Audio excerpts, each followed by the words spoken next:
at Shadyside for the final day of Southeast Street N Yeet. We are here, guys. Expecting some pretty good racing, as there's a lot of classes that are literally going to be determined today. So there's nobody that's actually ran away with anything. So we are here, final day. We've completed the road trip. I think they said after checkpoints and everything, it ended up for the guys that made it back today. They have driven the cars somewhere between 600 and 700 miles. So we are back. What's going on, Insane Fat Boy? Just going through, gonna check all my angles real quick. We're back on the 4 angles today. So what's going on, Edward? What's up, buddy? And then we got the multi-angle. So all of our angles are good.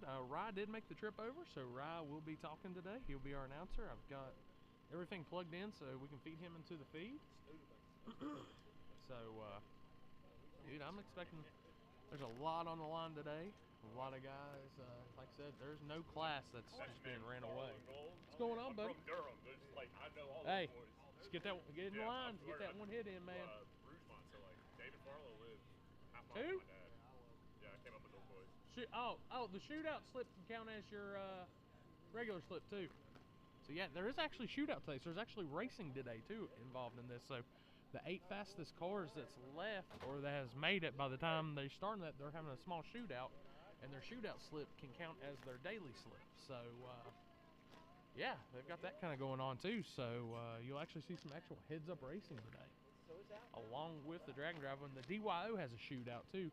So the top 8 in DYO are actually going to have a shootout today too, and their dial-in is going to be what they go by, so they'll be staggered on a pro tree. So, but that slip will also count as their turn-in slip. So, got some pretty cool stuff in line for today. It's going to be pretty good, I believe. All right, we have concluded our morning drivers meeting. Got 5 more minutes before we can start lighting some fires and spinning some tires. So, touching up the track prep here. Once again, thank you guys for coming out here, keeping it nice and quiet here until noon. Our shootout racers got thrown for a little bit of a loop. For those of you who don't know, as the participants make their way back from our driver,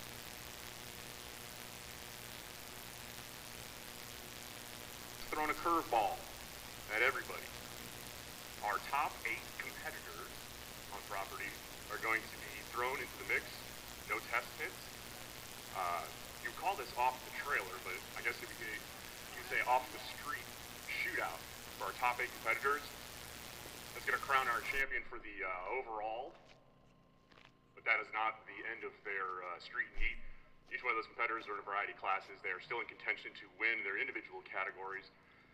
In addition, we got Dial Your Own. They've been racing on an index or a dial-in all week, and they've turned in their 4-day average. We've been allowing them to go over or under in order to kind of learn and figure out what their car is going to do. And then today, our top 8 in DYO, Dial Your Own, are going to be put into a traditional bracket race. So if you've been racing on the brakes or looking, well, not in the rear view mirror because you're running your own time trials, today you're going to be racing in the rear view, doing real deal bracket racing. So our top 8 competitors that are the tightest and closest to their claim to dial-in from earlier in the week are going to go head-to-head in an 8-car shootout. They get one chance for those top 8 competitors. They get one chance to revise their dial-in now that they've learned the car, so if they know they've been breaking out all week and they've been having to race on the brakes, well, they got a little bit of a wiggle room. They can make one adjustment. And same thing as our heads-up shootout. That DYO shootout is its own individual thing. So all my other DYO competitors, if you aren't in the top 8, do not fear. Looking at the standings, it's very tight. It is thousandths of a second difference between DYO. I got to crunch the actual numbers, but it's a big field, very tight spread. So just because you didn't make that top 8 shootout does not mean you cannot still win your class. Shootout winner and the class winner, BYO, and they are kind of their own individual things. Something to break up the monotony of just testing and tuning and racing yourself all week. racers, our shootout racers, if you are DYO shootout, I need you in lane 1. Lane 1. Limited and unlimited. Lanes 4 and 5 for limited and unlimited. Let's put unlimited, lane 5. Limited, lane 4. Once again, if you are the top 8 shootout, do not come down for that. If you are a racer in the top 8 shootout, you should be in lane 2.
DYO, dial your own shootout.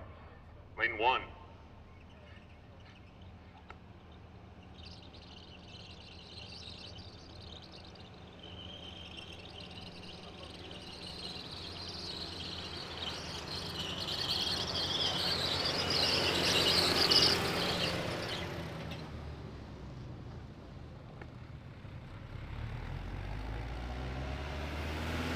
Once again, limited, lane 4, unlimited, lane 5.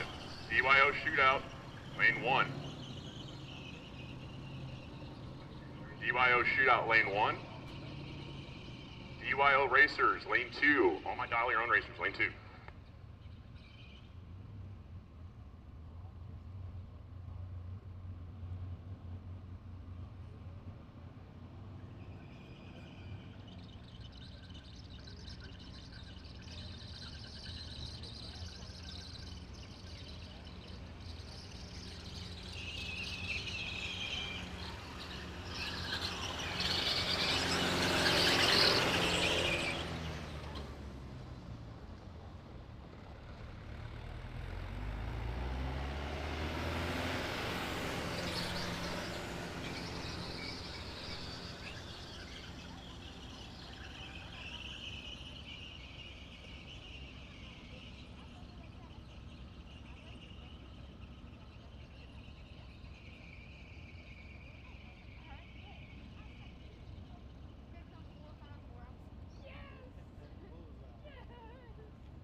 have the radio station on, so that's why it was staticky.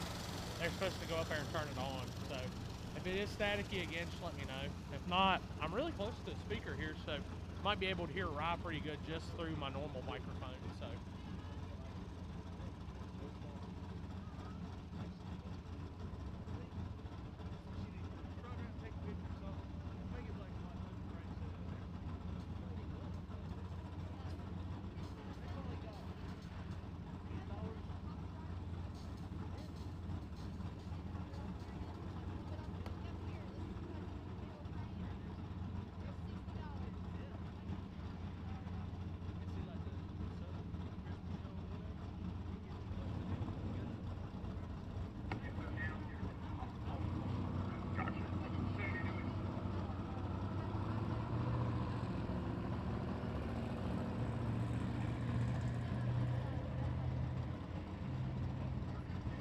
DYO racers, can you please, if you haven't made your way down here already, please, all DYO racers, do not come down to the lanes yet. We're trying to sort out this run order real quick.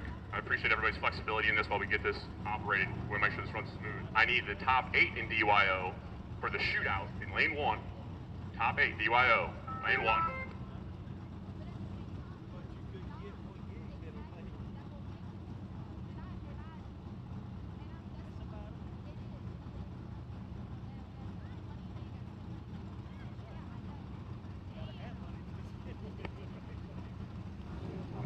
Top 8 shootout cars, my top 8 quickest cars. I need you in lane 3. Top 8 shootout, lane 3.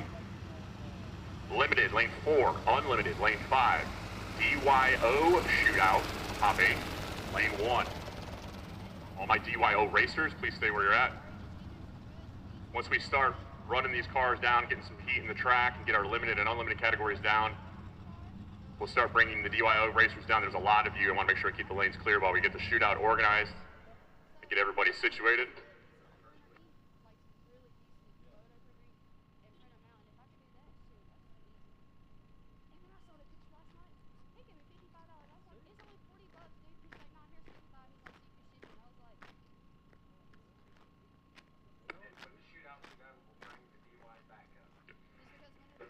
My DYO racers, if you're already down here, please stand by for some instruction there in the staging lanes. I apologize for this inconvenience. Once again, DYO top 8, DYO top 8, lane 1, lane 1. Top 8 shootout, my top 8 quickest cars. I need you guys in lane 3. Limited, lane 4, unlimited, lane 5. Tiny tire and tailgate 28s. I need you on standby. Once we start rolling, as soon as my limited and unlimited guys get through and get cracked at this track, tiny tire and tailgate, you're coming down. Once we run through, our run order today is going to be limited, unlimited. Then we're going to roll into tiny tire and tailgates. And then we're going to roll it round of our shootouts. So once again, our shootouts are, using air quotes here, off the trailer, but in this case, off the trailer means these racers unhooked the trailer and then put the tires on and showed up. Very different from your traditional racing where you have a shootout and you just show up and, you know, you hope for the best. No test hits. You've been testing all week for the last 4 days at a variety of tracks. Once again, we want to thank everybody for coming out here to Shadyside while we finish up Southeast Street N Yeet, presented by Motion Raceworks. You could be anywhere in the world, but you're here with us.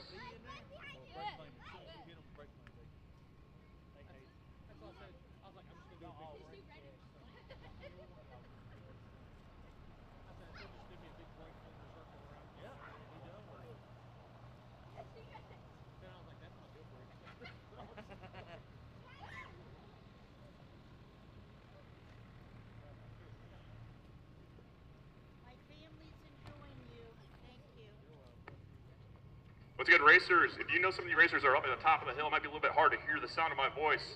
So if you can't hear the calls, you know, please help out your fellow racers. We need this run order and operations to go as smooth as possible today. We want to try and get all of this done. We want everybody to get a crack at the track, and we want to finish this thing as much as anybody else. And we want to make sure we're in there before the weather.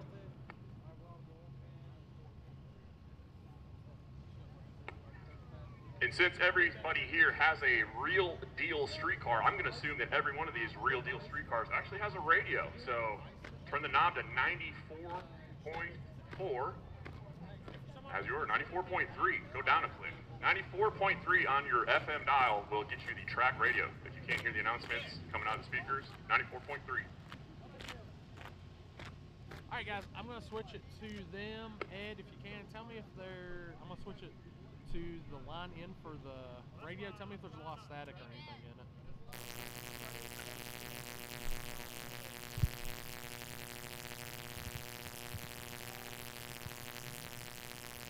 Once again, welcome everybody out here to Shadyside. Thank you guys for coming out here. This is awesome to see. First and foremost, I'm going to be a little bit selfish here. Today's November 10th. And from me to everybody else here that is a fellow crane eater, past and present, happy birthday to all the Marines.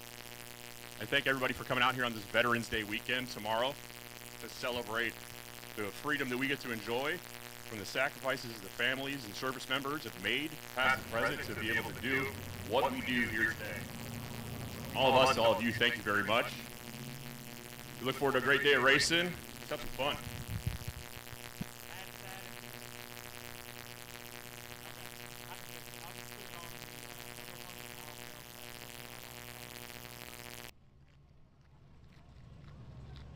Hopefully they can get it fixed. So I just got it on the mic out here right now, and I'll tell them that it's got a lot of bad static in it.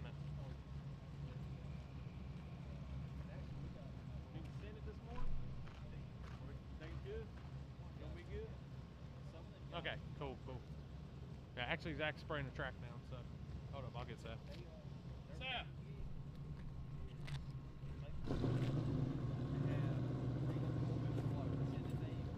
Hey, they said the radio station stuff was static. Okay. I don't know. All right, ladies and gentlemen, if you can hear the sound of my voice, you can also probably hear the race cars that are fired up. That means the quiet hour is done. You can do your two-step checks, now's the time to do them, but we're about to go racing. We got water in the box, we got glue on the track. So, what I'm going to do after this event is I'm going to go ahead and buy my own FM. And we got race cars getting fired, street cars getting fired up. I'll fix that. I'll do like something where I can go in and like tap in between or something like that. They're not that expensive off of like Amazon, and for the range and stuff, it'd be okay.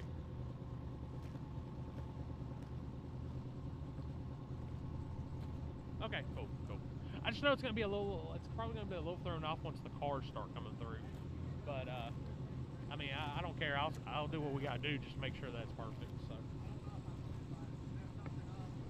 I'm adding that right now. I'm literally So for those of you just joining us on the live feed, welcome. Final day, Southeast Street N Yeet, here at Shadyside, North Carolina. Shelby, North Carolina, Shadyside Dragway.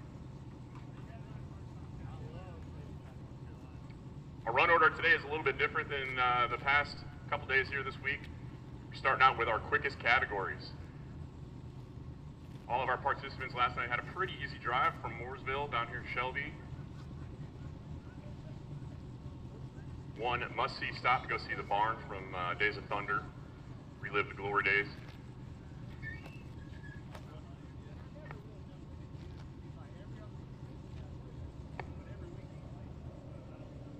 As some of these shootout races are coming in here, we're figuring out that some of our top 8 contenders, I know we have one that did not make it. So one of our top 8 competitors is not going to make the shootout from Tiny Tire. Yeah, Holtzclaw was not made Unless it I'm yet. gonna He be is updating leading here in Tiny shortly. Tire. He is not. To my knowledge, our field is locked in, and I will have that momentarily for you guys. But we're ready to start sending race cars. So first up, limited and unlimited drivers. Need you guys in your cars, suited up, Tiny Tire and tailgate. If you guys haven't done so, I'm going to start making your way down, getting ready to get in these staging lanes. You are on the bubble, so to speak.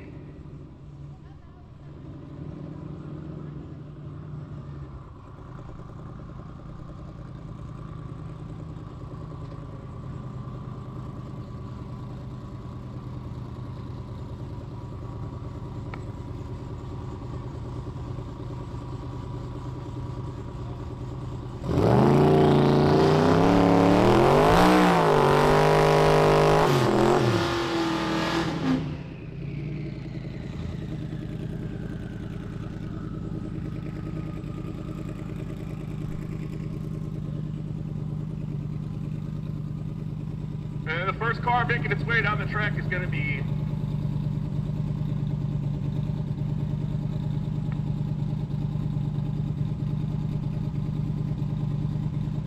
Jason Texera, late model Mustang in the right lane, looking to prove on his average. Ran pretty good yesterday, ran a 5.195, as you were. That was day 3. Well, that was yesterday. Yesterday was day 3.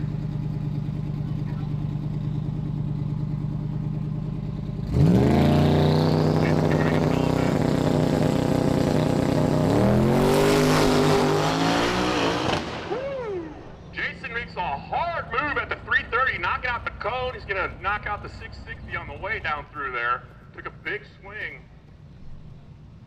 It looked like it was hooked up for a little bit. When it started chattering the tires, and then Jason makes a hard move at the 330, knocking out the cone. He's gonna knock out the 660 on the way down through there. See him back. Took a big swing. We're gonna run down there, and we're gonna pick up some foam blocks and some reflectors. Jason's good though, man. That thing was making some big power and just got up on top of the tire.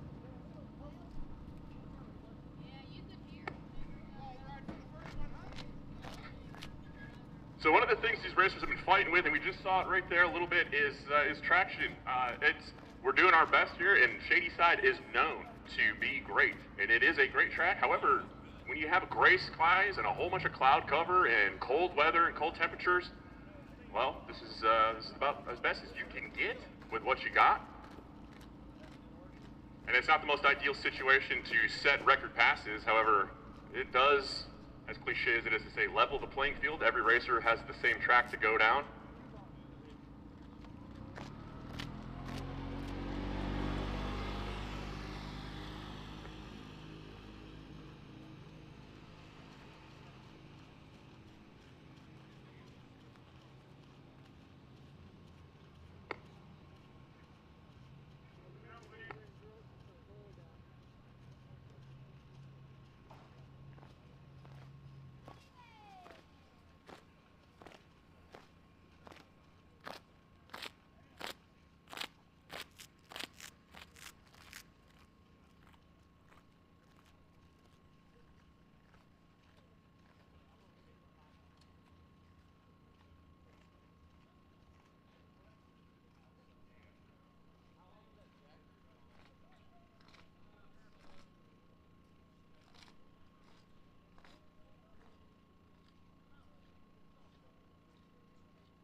Hell of a save by old Jason right there.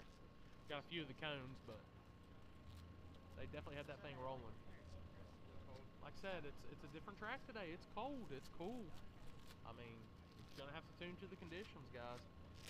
Yesterday it was mid-60s. The day before it was in the 70s, and today is probably about 53, 54 out here right now.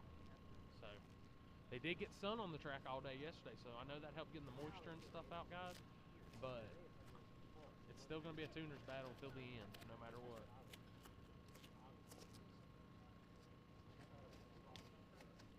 I mean, I've done broke out. I got 3 layers on, so.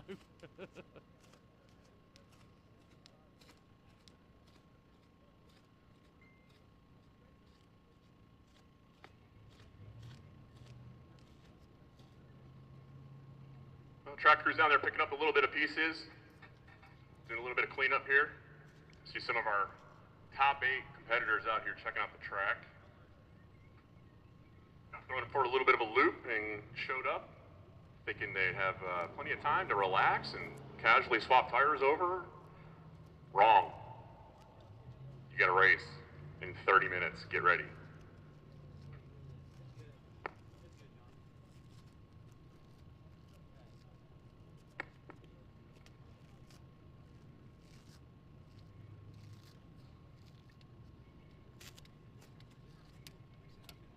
Looks like we're wrapping up. We'll be getting back to racing here momentarily.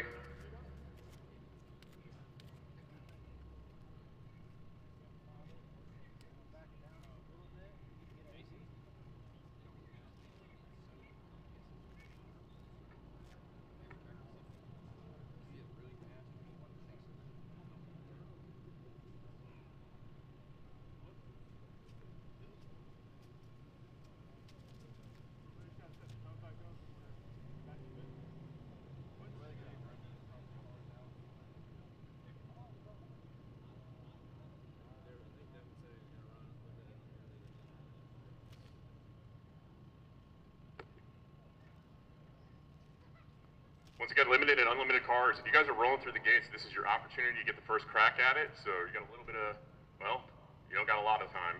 But I would get down here to try to make your first hit if you can. Tiny tire and tailgate.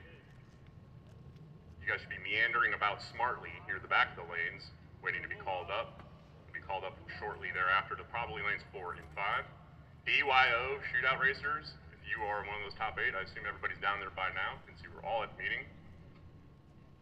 And then lane 3, I don't see 8 cars, so maybe I'm wrong.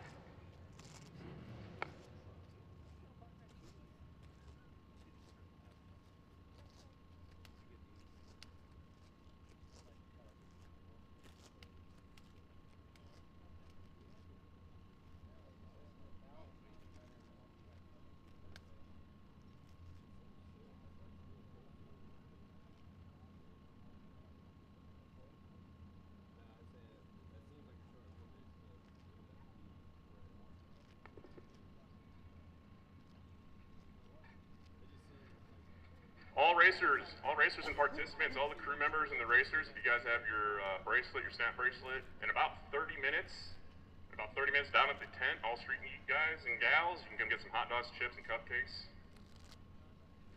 Laura and family down there are serving up a little bit of lunch for us, so I appreciate that.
All right, that'll conclude our cleanup. Drivers, farm up. Racers in the lanes, you need to be suiting up. Lanes 4 to 5, suit up.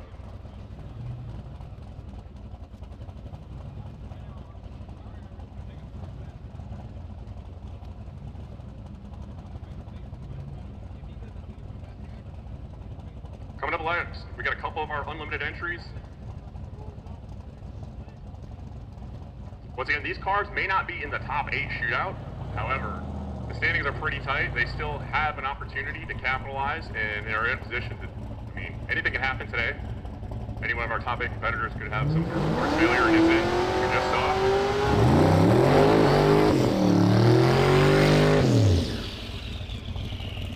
So I was politely informed yesterday that the standings technically are not public information, or at least they're not published. Unlike other drag and drives every evening, as you get back to the hotel, you can sit back and check out your standings and kind of have an idea where you're sitting.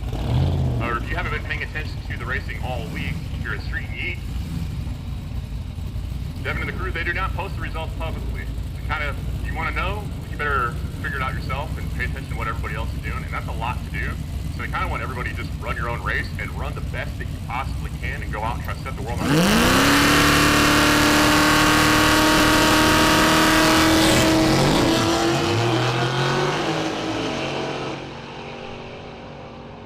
Kicking the tires in the right lane, 624 at 125, not what he's looking for. Same thing in the left lane over there for Chris Henderson in the Regal. I'm 100% confident we'll see those cars back.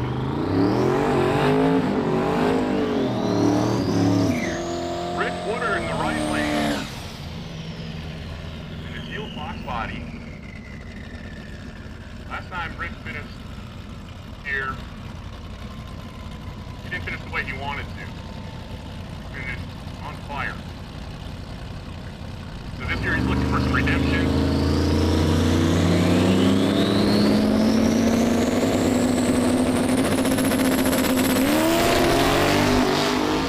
They're going to lead the line on the right lane, 124.60 foot, 135 to the left. Rich Porter goes through 573 to seal up his week at 120 miles an hour. Left lane 60.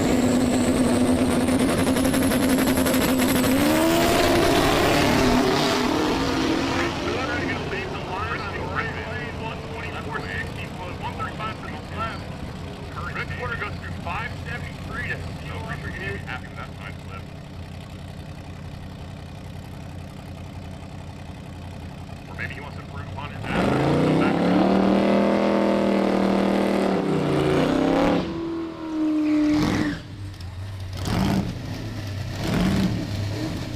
Big blown hot rod in the right lane. Bill Lewis. No stranger to drag and drive. Same thing. Lane. Trump Gale and Camaro.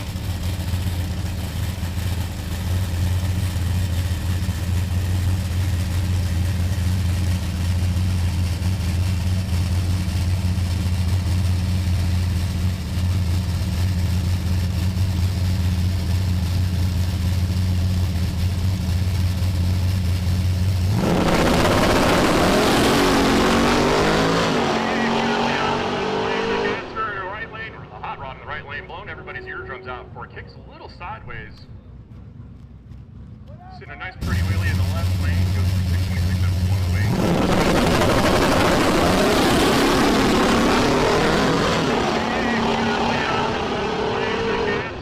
Right lane, or the hot rod in the right lane, blowing everybody's eardrums out before it kicks a little sideways.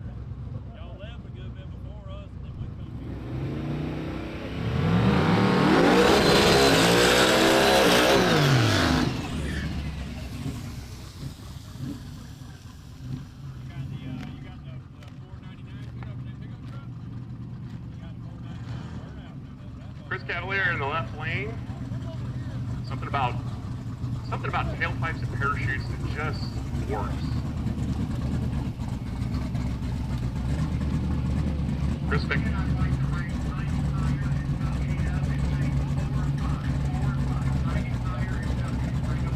Tiny Tire and Tailgate, lanes 4 and 5. This is your time now. Tiny Tire and Tailgate, bring it up, lanes 4 and 5.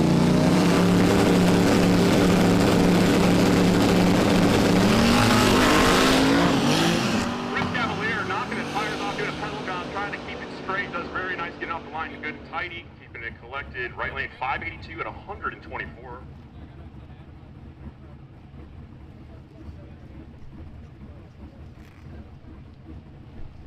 And that pass for Clyde Carlson. A little slower than his average for the week. Pretty sure he's going to be back around.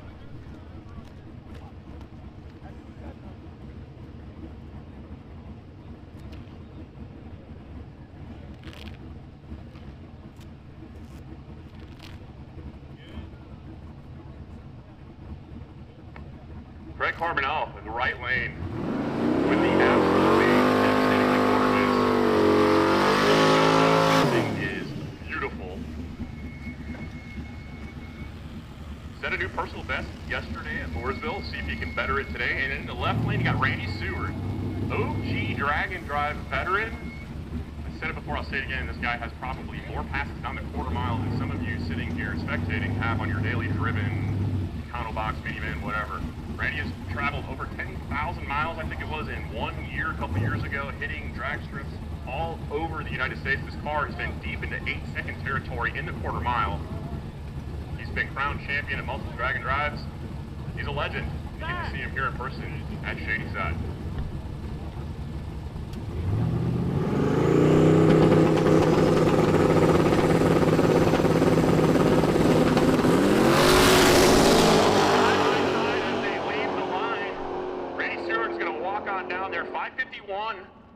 At 130 miles per hour, that's a good pass for that car. Oh, okay. No problem, man.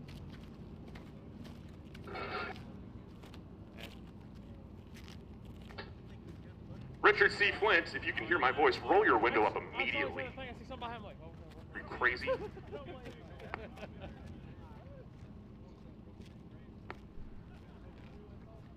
And the orange S2000 that is no longer powered by a Honda. If you haven't seen this car go down the track, it is exceptionally fast.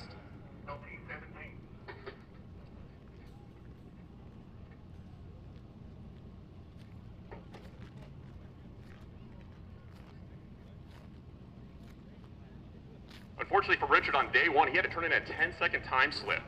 This car would have been definitely a contender for the overall. But the beauty of this is, the week that everybody else has had hasn't gone the greatest, so the story is not over for the little Honda.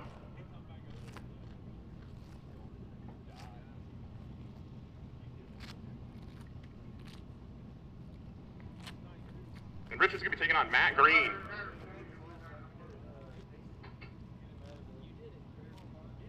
Matt Green in the left lane, the Gray Fox body. Matt Green and his crew, he's rolling with it, had a little bit of a late night in Mooresville last night, helping out his buddies change a ring and pinion.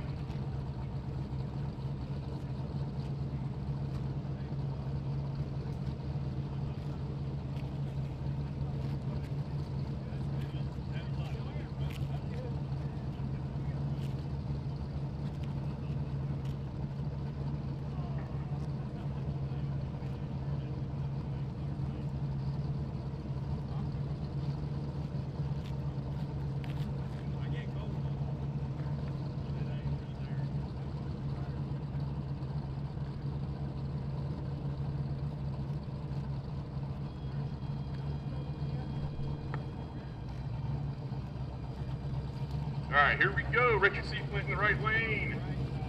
Orange S2000. Both these cars are fast. But I have a hunch that the right lane might be a little faster.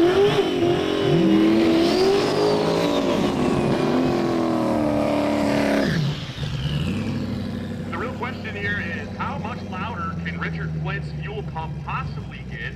It blows out every line speed this car has ever been on. Loudest fuel pump on the planet. So I don't know who makes it, but they should sponsor him with a large sticker on the side. I'm pretty sure Matt Green is having trouble hearing his car over Richard Flint's fuel pump. Looks like he's having trouble staging.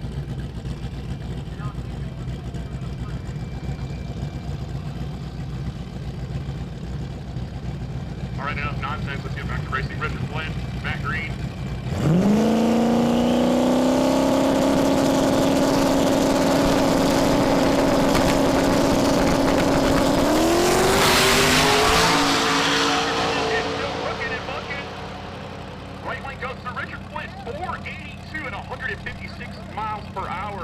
Outshined. Matt Green, 529. Great time.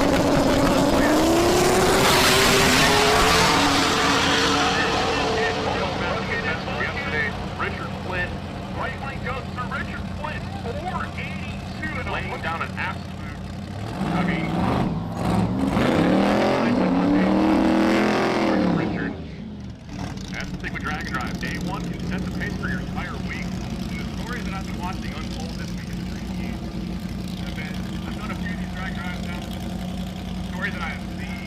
and the numbers and the data is unreal as far as how tight this field of competitors is for the amount of cars that we have.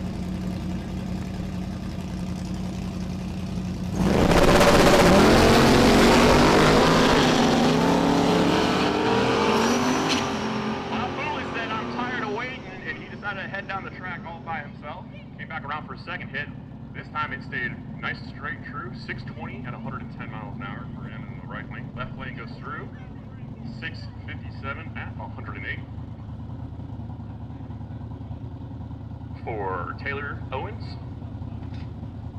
I'm gonna get a little fancy with that replay today, guys, so be ready.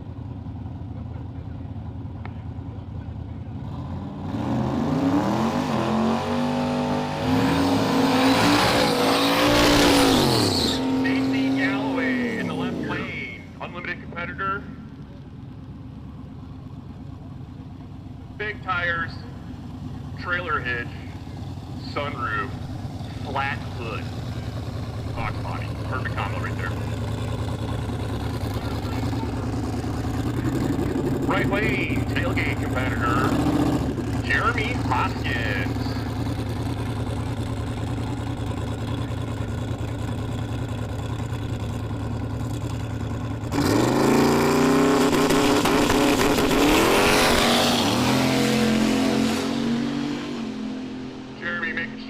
Target boost before he leaves the line. He's going to chase the Fox body down in the right lane, 601.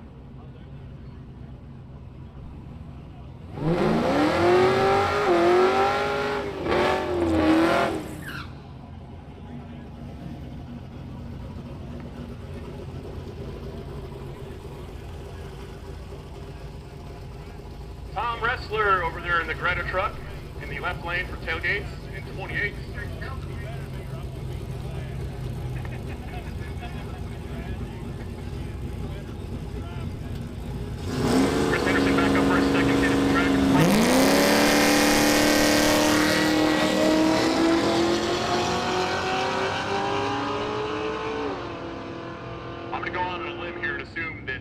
Truck is making a seal it in the bag pass since he didn't.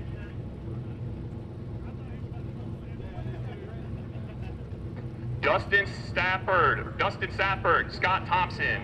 Dustin Safford and Scott Thompson need you guys to lane 3. Dustin Safford, Scott Thompson. I see Scott Thompson rolling down the hill. Dustin Safford, I need you following right behind him so we can kick off this shootout. And I see him coming as well. We're going to continue to roll through our tailgates. Before we kick off our shootouts. Coming up here, we got a couple tiny tire competitors. And one of the shining station wagons, there's 2 wagons in tiny tire. Left lane right now, you got Anthony Harville. The other wagon hasn't made a pass because he's over there waiting in the top 8 shootout.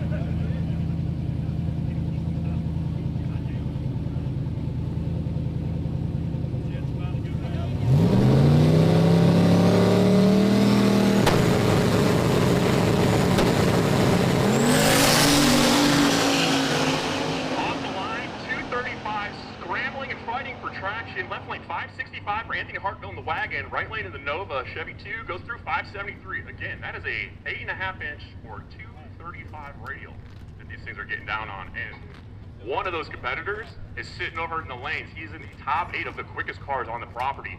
Let's say before, the numbers that we're seeing in the results, we don't make them public, but I'm here to tell you this is one of the tightest fields. We're looking at, we started week with almost a little over 150 cars. I dropped off a little over 30, I believe, for the week. I don't have the exact numbers. However, it is a fraction of what you would usually see on the big drag and drives. I'm using air quotes here, drag week, sick week. However, the field is tighter than I've ever seen for even these big events.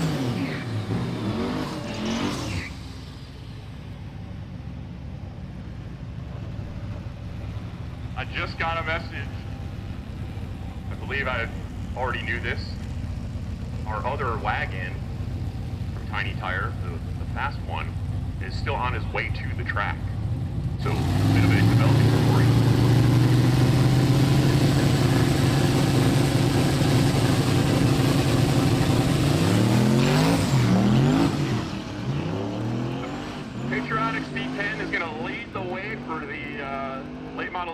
truck in the right lane that is fighting for traction. A couple of... A little bit of got lag on 763 in the left lane, 91 I'll miles an hour. fix it. 80. I just can't fix it here. Pedal fest in the right lane. I'm out of stands at the moment, so I have to put another one on order. But other than that, everything's fine. It's just every so often.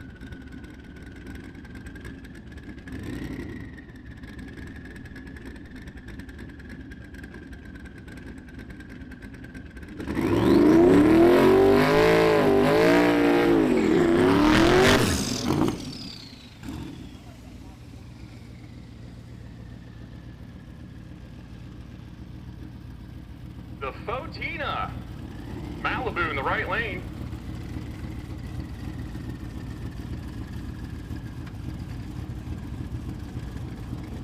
That belongs to Walter Doyle. And that's, I want to say Chevelle, I keep fighting myself. That is a Malibu.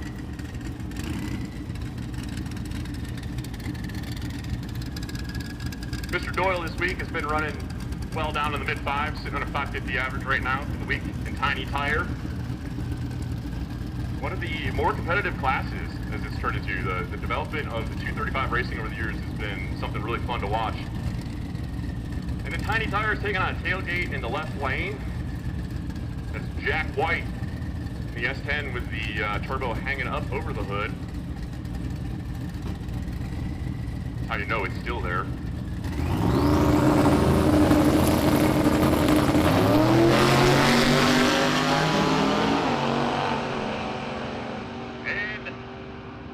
White, big fan of his band, is going to watch the Tiny Tire roll all the way down. 559 for the right lane for the Fotina Malibu at 128 miles an hour. And we have Mr. White is stopped on the top end of our track. We're going to go down there and check, make sure everything's on the up and up with him. We appreciate him pulling over and stopping. For those of you watching at home, that is the correct way to have a failure at a racetrack.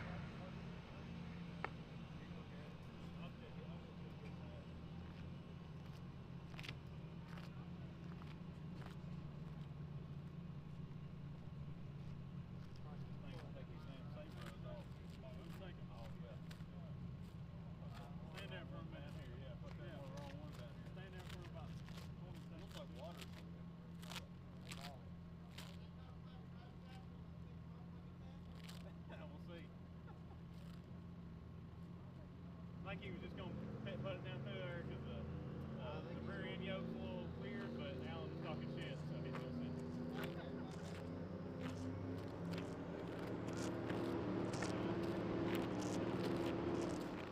sit. If you can hear that two-step check, it sounds like a two-step check, but what that actually is, ladies and gentlemen, that is the wild mating call of a late model turbo Silverado. Indigenous to Shelby, North Carolina. They're actually a protected species around here. And if you look over the hill behind our staging lanes, you can see one being followed by its father. It's like a big blue buffalo. Named Jeremy Tapscott, coming around the corner for tailgates and 28s, continuing with this, as well as our Tiny Tire competitors.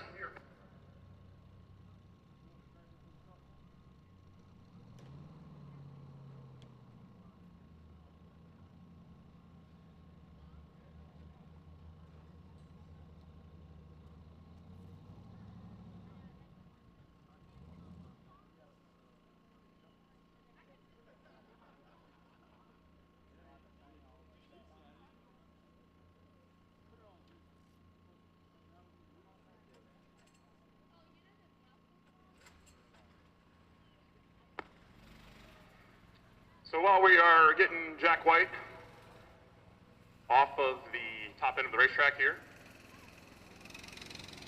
it's not all bad news for Mr. White because he can officially say that he has completed Street N Yeet. And for many of our competitors, that is the only goal, is to finish the week at these drag and drive competitions.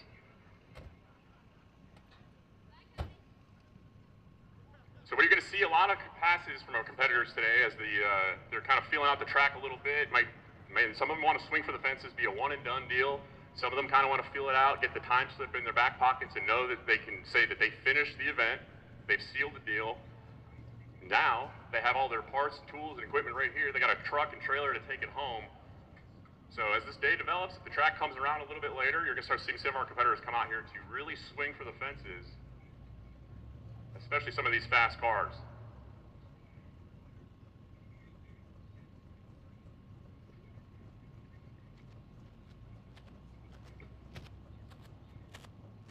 As soon as we get through our tiny tire and tailgates, we're gonna go into our 2 shootouts. Once again, the DYO shootout. These racers have been, they picked their dial in day 1, and they've been trying to hit that all week. They've been going over and they've been going under. So if you got a 5-second dial in and you ran a 4, well then you need a 6. So that's what you do. So they go over, under. This isn't the Price is Right, you break out rules until today. So they got thrown a little bit of a curveball. Those top 8 competitors that have been trying to get as close to their dial-in, they've learned their car over the weeks. Talked to some that their car, they found out, was 2/10 capable than they thought previously. So their dial-ins are all over the place. They're racing with their left foot hovering over the brake pedal. Not the best way to do it, but... So then they showed up here today. They get to make 1 adjustment before the first round to their dial-in. So whatever they say, that's what they got to run for the shootout. And then we're going to have an 8-car shootout, an actual bracket race, a winner will be crowned. And then we're going to roll into our heads-up shootout. This is the top 8 fastest cars in any category. Does not matter what class they come from. But the top 8 cars, I know we have 1 from Unlimited, done looking at. We've got a couple of trucks. We have 1 competitor that may not make it for the shootout. Hopefully it'll make it to the track here, that was on one of our 235 tires. And it's a big spread, and across a variety of classes of very, very fast cars. And when you look at these average, there are thousandths of a second separating some of these competitors over the course of a 3-day, 4-track average, mixed in with a whole bunch of street miles in between. Long nights, a little bit of sleep, gas station food. It's a rough week. And they paid to do it, believe it or not. Because that sounds like fun.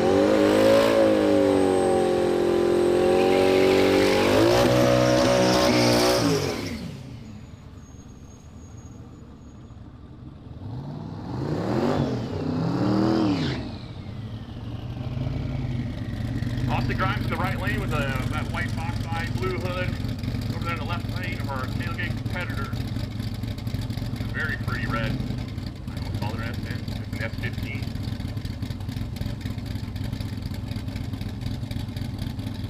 That's Jeffrey Hughes.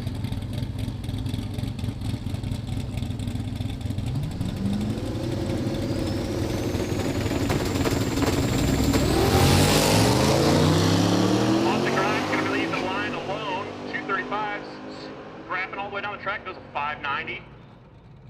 And the truck in the left lane, 680 at 118 miles an hour. That is better than what the truck ran yesterday. They had to turn in a 10-second time slip. That truck absolutely grenaded the drive shaft at Mooresville.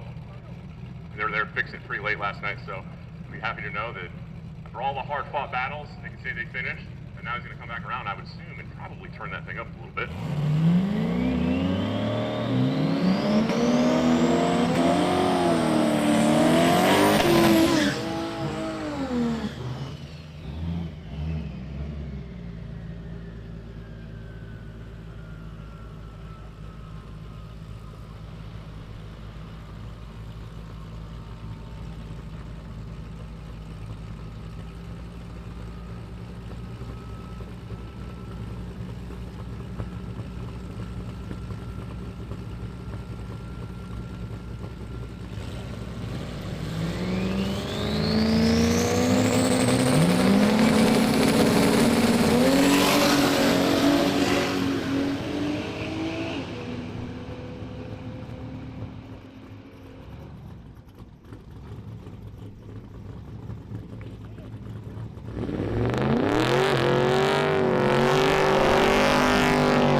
Brett Marble completes his burnout.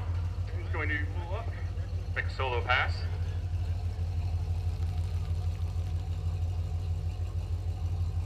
Brett this week solidly in the mid-8s. Ran a new best yesterday, 8.57.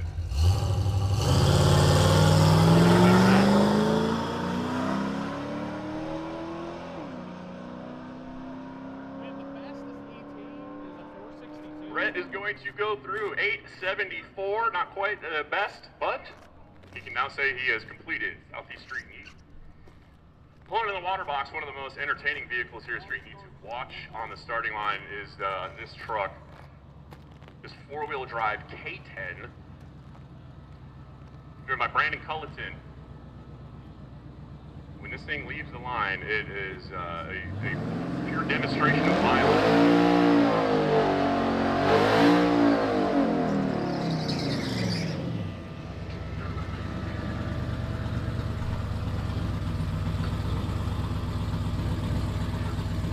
Brandon Culleton completes burnout in two-wheel drive mode, reaches down.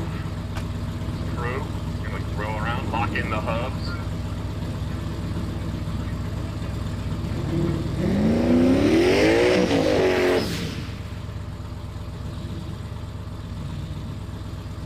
Right lane, John Kettles in the Turbo S10.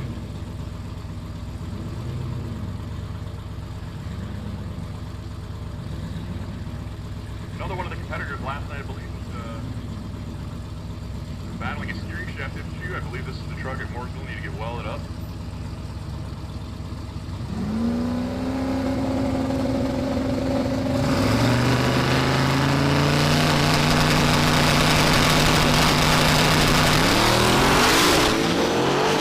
Absolutely violent wheel hop in the left lane. Pedal fast, trying to get all four tires fighting for traction.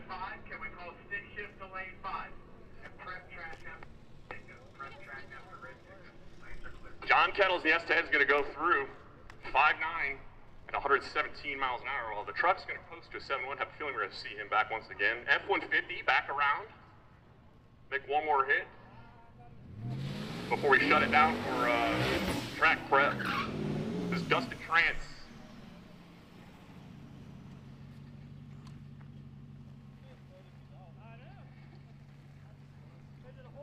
Dustin was sitting on a nice little low 7-second average, and then went deep into the 6s yesterday. I think that's what he's trying to do here today. That's not going to be the way to do it there. Looked like he tried to foot brake it a little bit, and started to do a burnout while he waited for the tree to come down. All right, we're going to take this chance right now. We're going to touch up the track before we get into our shootout. Shootout coming up next.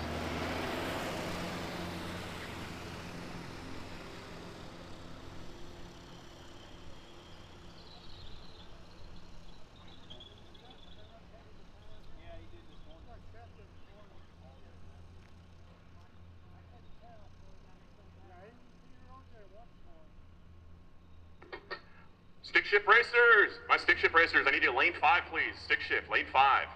Stick shift, this is your first call to lanes, lane 5. All my DYO racers that are not in the shootout, we appreciate your patience. We'll get to you momentarily. Call you to lanes, you guys are gonna be on the bubble, so don't start heading down yet, but I need you ready.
Once again, we thank you for coming out here to Shadyside in Shelby, North Carolina, and join us for Southeast Street N Yeet, presented by Motion Raceworks. While we're doing a little bit of track prep here, you guys are sitting around waiting, and you're a Southeast Street N Yeet competitor or crew, and you have a band.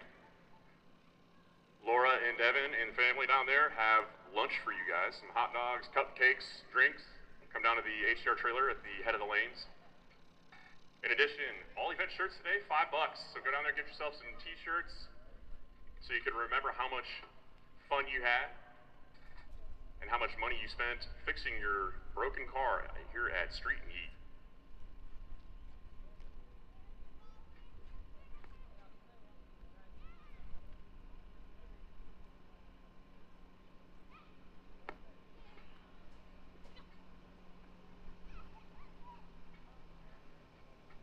So as soon as our track prep here is underway, we're going to kick off the top 8 quickest cars shootout.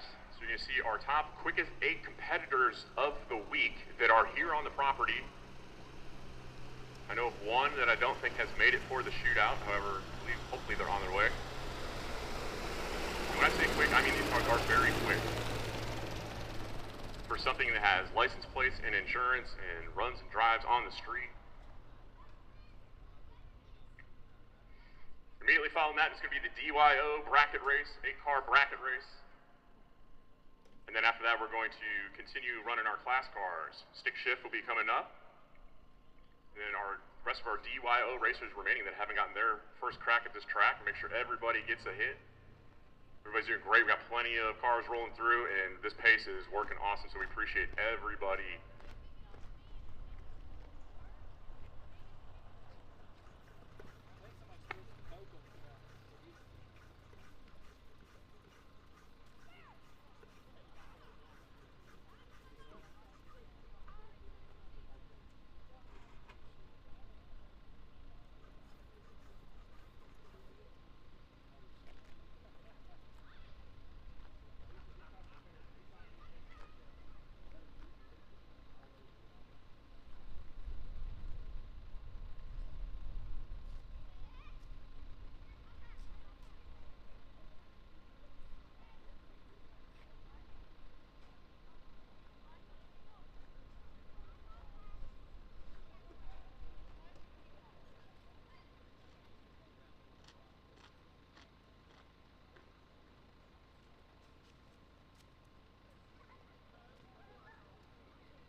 While you're driving, I'm going to bring you.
Attention to the fans, if you have enough Street N Yeet shirts and you would like to get some merchandise to remember your time here at beautiful Shadyside, the merch booth is open.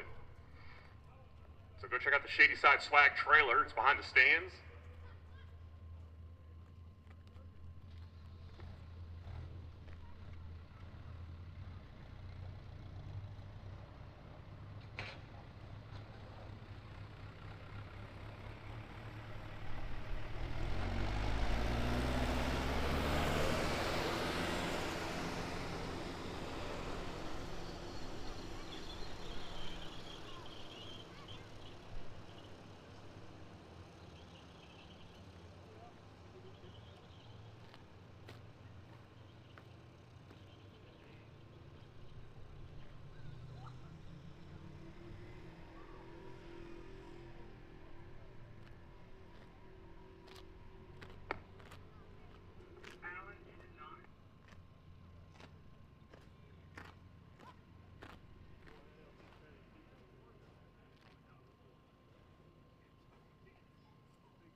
driver racers, we have not forgot about you either. Daily driver, dial your own stick shift. We will be calling all of you momentarily. Stick shift is the only class that we have called down in the lanes. We want to make sure we keep the lanes clear so we can run through. Dial your own is a big, big class. So daily driver, you are also on the bubble, just like dial your own. Let daily driver come on up, right? Right, daily driver. We got broken in 4 and 5. As you were, daily driver, go ahead and bring your cars down, get in behind, stick shift. Lanes 4 and 5. Daily driver and stick shift, median lanes 4 and 5. Dial your own. I know. I got it. You're getting it. Everybody will get their chance to race. There's plenty of shady sides for everyone. Calm down.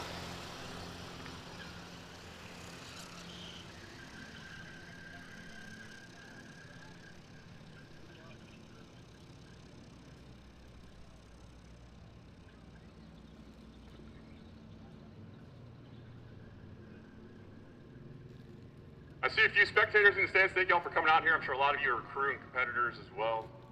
And that's one of the things you don't really get to do if you are a drag and drive participant. It's not a lot of spectating. Your job is to race the track and then get on the road and survive.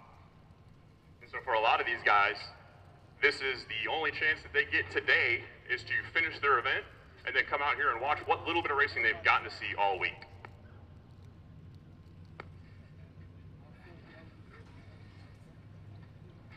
So a little bit different format for racing. One of the things you don't get to see here, because this is the start and finish track, is that drag and drive competition is one of the weirdest things. When you go to a racetrack and you look around right now, you see lots of trucks, trailers, and motorhomes.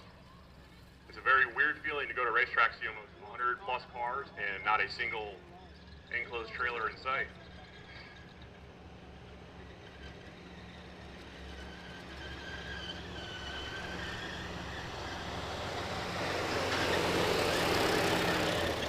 For all my Shadyside and Shelby residents here, it's probably something you're probably wondering. We've been racing for an hour here and it hasn't been said one time. I'll go ahead and do it because you're probably feeling a little weird. I need everybody to clear the starting line. I will not send any more cars down this track until the starting line is clear. Does that make everybody feel at home?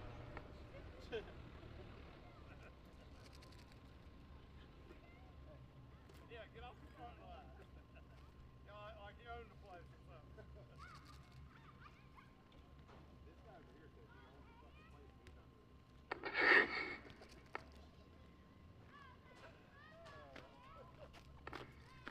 All right, the tracker has been parked. It looks like I'm looking at thumbs up. We're about to go racing here real soon. This is our quickest 8 competitors on the property. I'm not going to be the one to tell you who's who and what's the fastest in the class, but I will tell you this is a pretty tight spread. We got 8 cars here and there is less than 3 tenths separating this entire field top to bottom.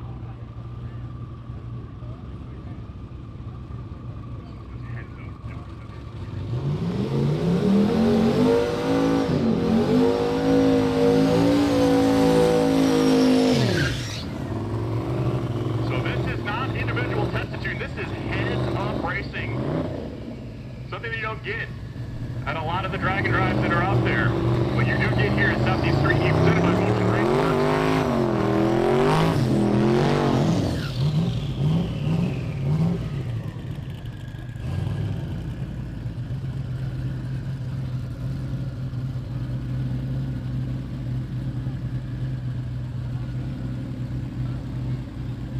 In left lane, we got Clint Dillard in the white Nova.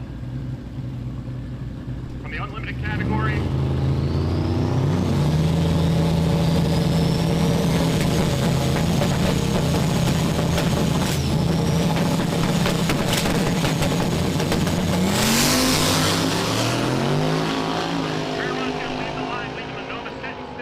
Have a little bit of troubles there in the staging lane. Left lane goes through 522.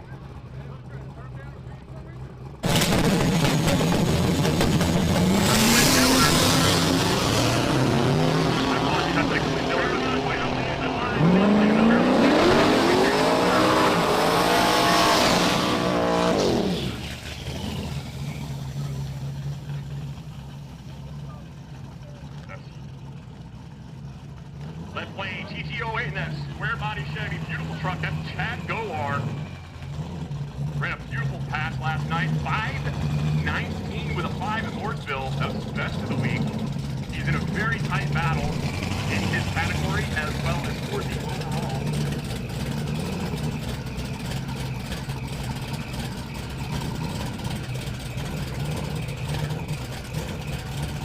He faces Jeffrey Hillard in the left lane. I'm sorry, the right lane.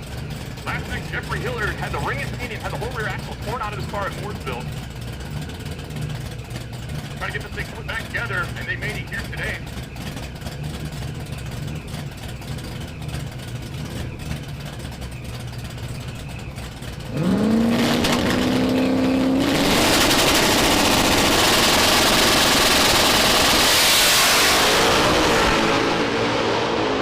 Hillard in the right lane's gonna walk him down the track. Side-by-side drag race. Great side-by-side race. Right lane goes through Hillard. 5:11.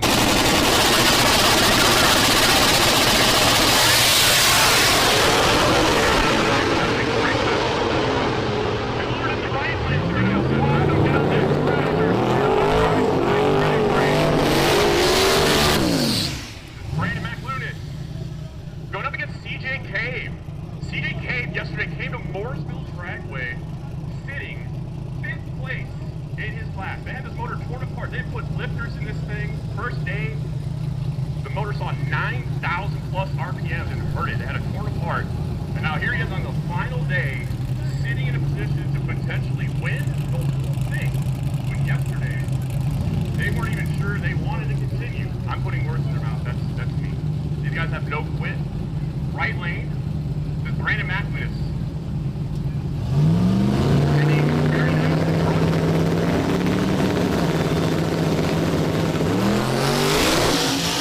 McManus kicks the tire. TJK is going to motor on down, make a nice safe pass. Looks like 5:11. That is a good pass for that car. Not as fastest, but that will clinch the win.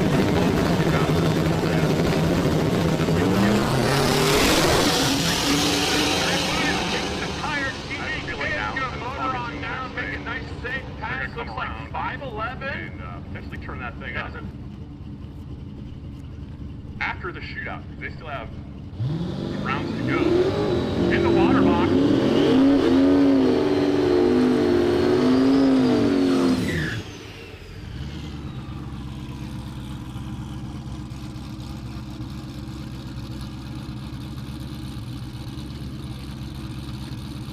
Scott Thompson in the Tina square body. Josh Davis out front helping line him up. Very, very fast truck. Laid down a absolutely killer pass last night at Mooresville. Went a 5:18. He's in a very tight battle with the other square bodies in his class. A lot of square body crime happening over there in the tailgates in 28th class.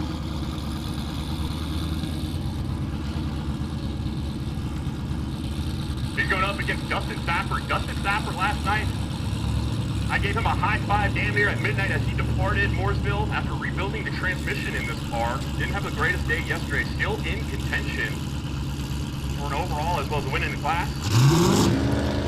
Scott will speed C stage. Not the best way you want to do that.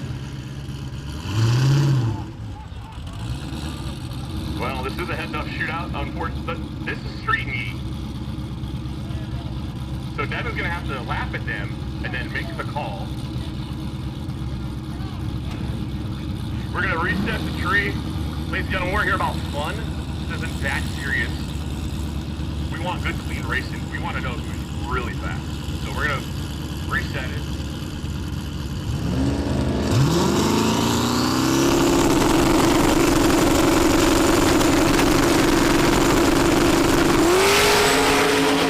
Side-by-side race, the box body kicked the tire a little bit. Looks like left lane. Scott had a little bit of trouble there. 563 for the right. Scott's going to go through 560 at 125. Well off the pace for both of them.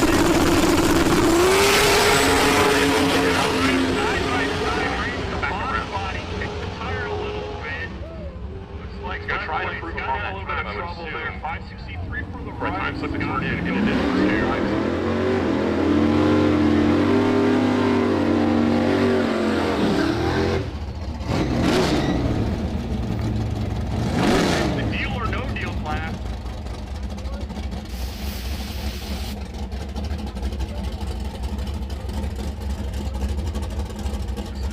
your own class. These competitors have been dialing in all week trying to hit a number. They made a little bit of adjustment.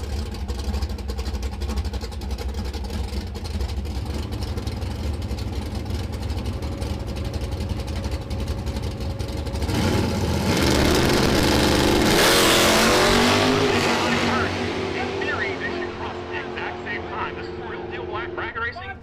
Left lane breaks out 569. Right lane 734. Right lane breaks out by .0826.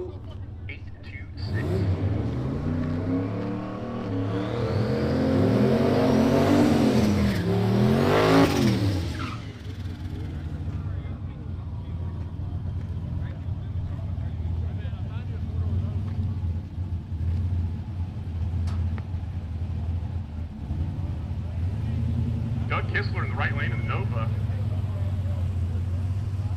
650 dialing.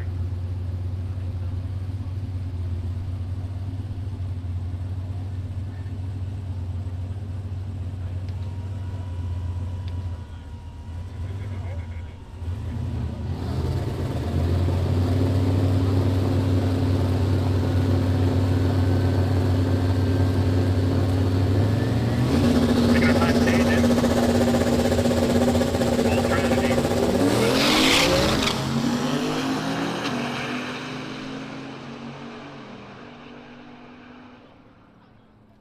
Right lane goes through 663. Well off the dial, however, the left lane was much further off.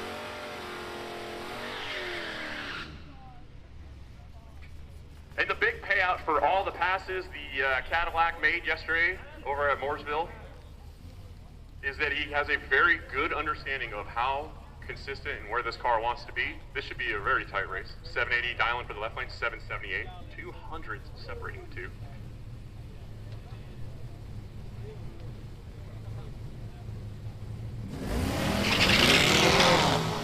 The not a cop car leaves the line first in the right lane, probably thinking he's way off pace. Gonna hit the brakes and whoo, scrubbed off just enough speed, and it paid off.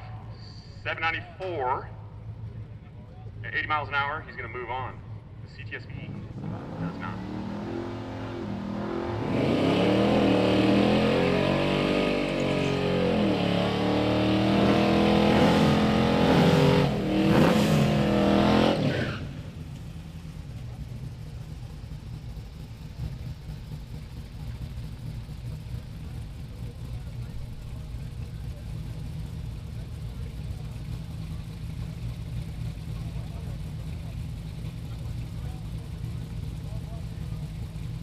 Matty Batson in the right lane in the S10 with a 750 dial-in, going up against the 751 dial-in on the second-gen Camaro in the left lane.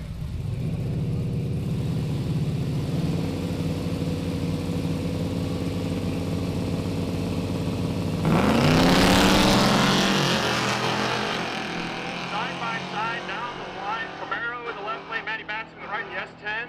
I hear a little bit of a pedal drop, and it looks like it paid off for the Camaro. Camaro goes through 751 on their 759 on a 751 dial-in. Matty Batson, deadly consistent, but did not pay off there. Came off that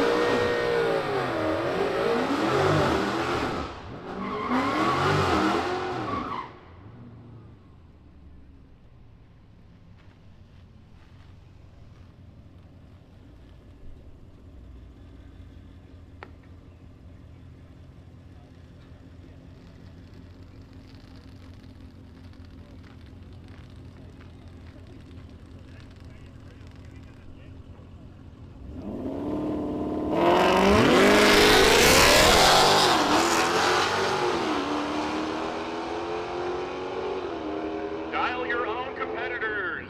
Dial your own competitors in the pits. Your time is now. Lane 1. Start heading down. Dial your own. Lane 1.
slight issue over here in the water box. A little bit of carb fire going on. There we go.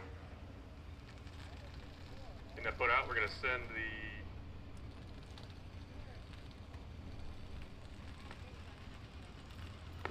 the Grand Marcus. I'm probably going to make a solo pass here.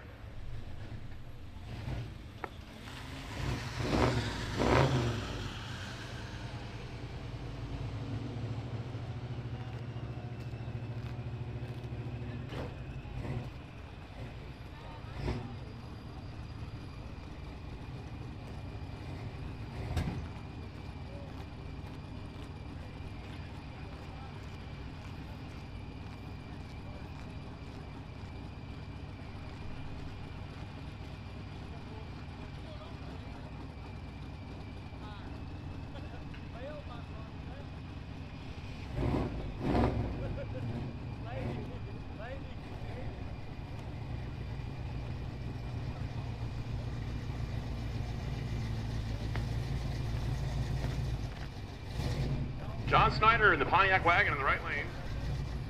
He has cooled down his carburetor. He's going to go up against Justin Lipscomb over there in the left lane, the old clean hot rod.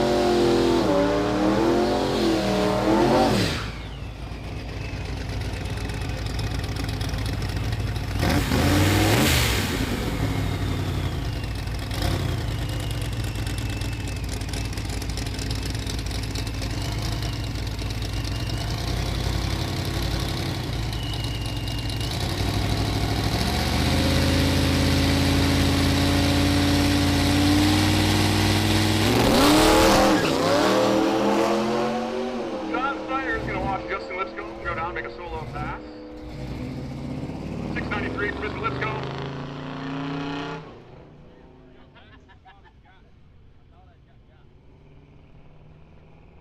In the water box, another Australian-made former cop car. Taking on the Toyota Supra. Mark 5 in the right lane.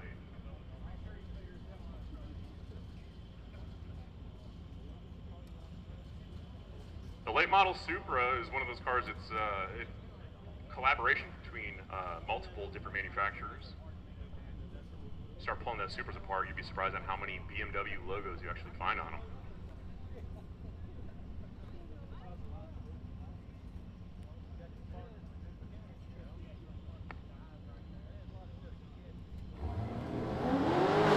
Elijah Moore is going to start his burnout of the Mark 5 Supra in the right lane.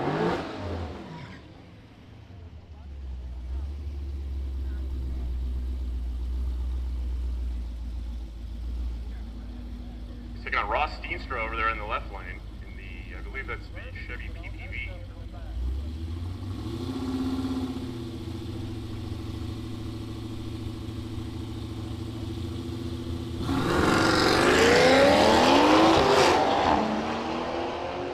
The PPV is going to watch the white Supra run away. Mr. Moore is going to go down 719 in the right lane for the Supra. Not quite his best for the week, on par for their pace. That will improve his average. That might be a one and done for them.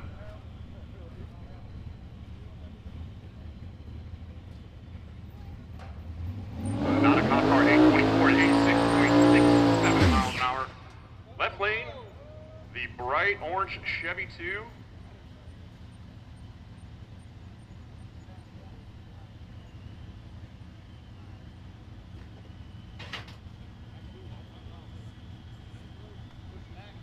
Chevy 2 in the left lane belongs to Brian Carney. Looks like I had a little bit of trouble. They're going to push him backwards. Hopefully they get that fixed and come back up here, take another crack at it. So the four-wheel drive Sands Burnout late model F-150 in the right lane. He's going to make a solo rip. This truck is no slouch. Violent four-wheel drive launch.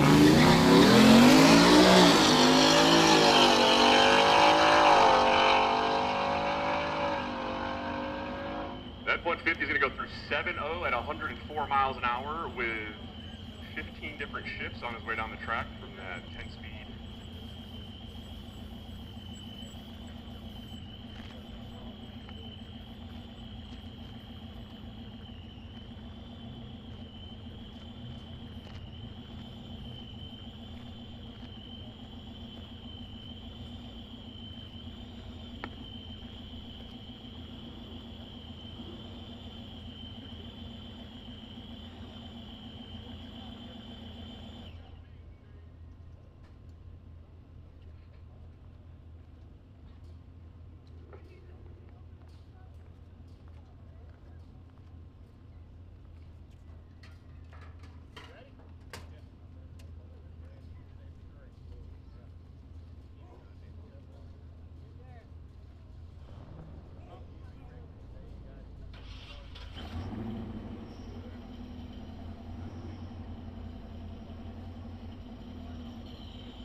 70 Nova in the left lane belongs into Jay Marshall, leading the burnout. He's going to face Cody Thompson in the right lane over here to the primer. I believe that's the Ford Maverick. Maverick, Pinto, Mustang 2, what's the difference? Gold jacket, green jacket. Dial your own. Competitors. Jay Marshall sitting on an 8.33 with an 8.766 average, looking to, I think he's just trying to hammer it down there.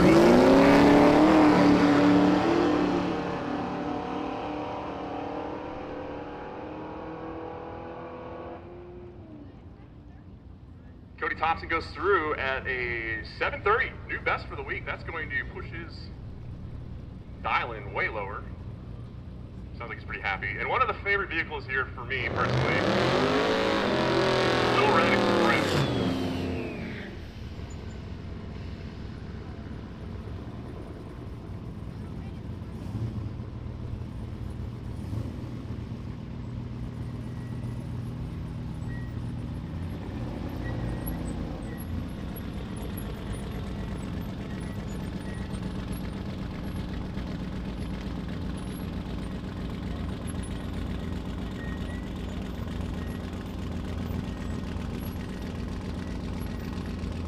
Rick Russell in the Little Red Express over there in the left lane. Made a whole grip of passes yesterday at Mooresville.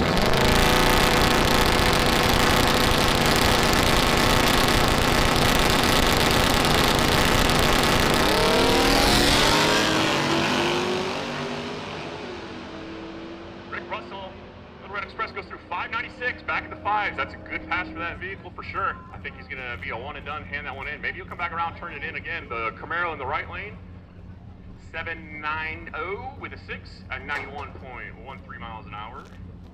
I know, this way the clouds are, you gotta get. That's Gary Mankia. I hope you don't butcher that too bad. That is right on pace for where he wants to be. That's a good run for him. For his dial-in.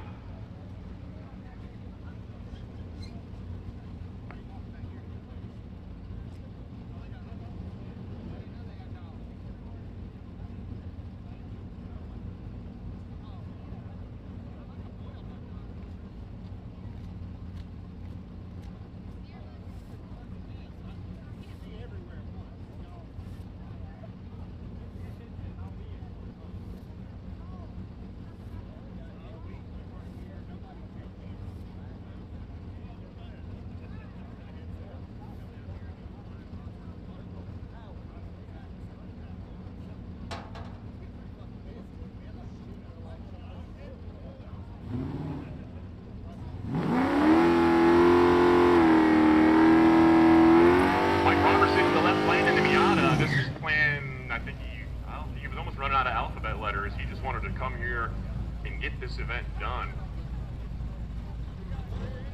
And speaking of getting it done, the Dodge Dakota in the left lane, this is the true, I guess you would say, spirit behind all of these drag and drive, and what it's really about is, despite overcoming all the hardships,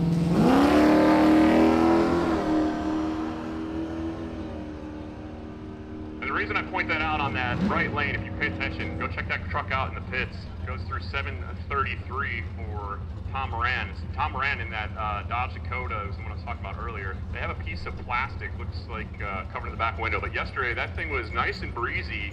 I'm sure they had a chilly drive on the way here from Mooresville because there is no back glass in that truck because it was removed with the heads of the driver and passenger.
Trailblazer in the right lane, taking on the Rat Rod pickup truck over here in the left lane. Damien Gates.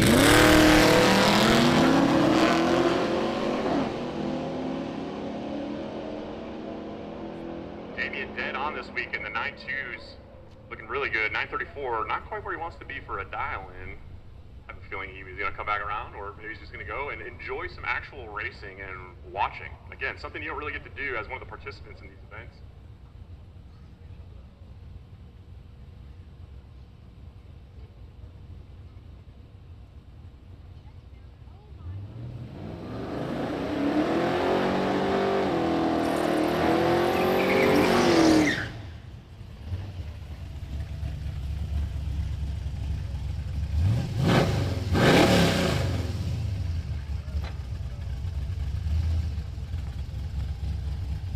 Right lane is Frank Fernandez.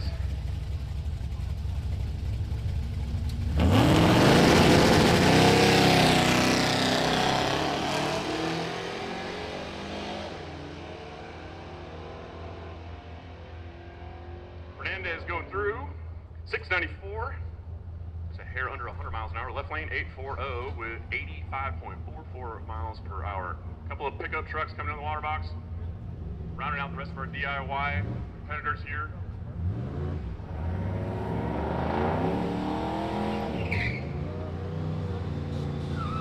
DIY, DYO, deal or no deal.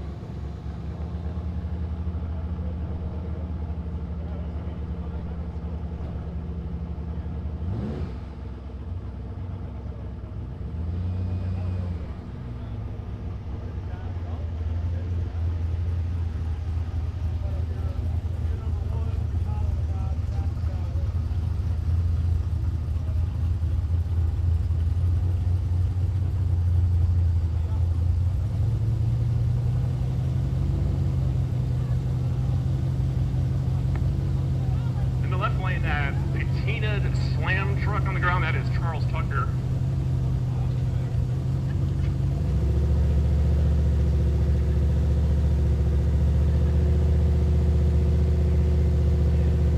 He's facing Lucas Barr in the left lane, the old Ford. He's going to get no data. Fortunately, he rolled the beams over there in the left lane, so he's going to have to come back around. He's not going to see a time slip. And Mr. Barr, Lucas, is going to go through 8.8 with a 3 at 79 miles an hour.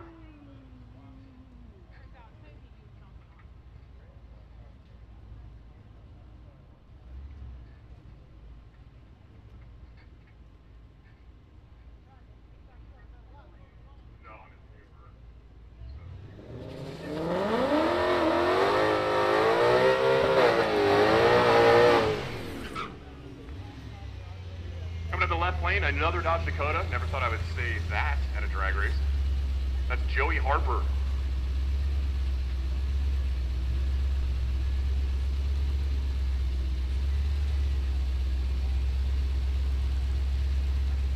Joey Harper is going up against the late model Mustang of Ryan Morris.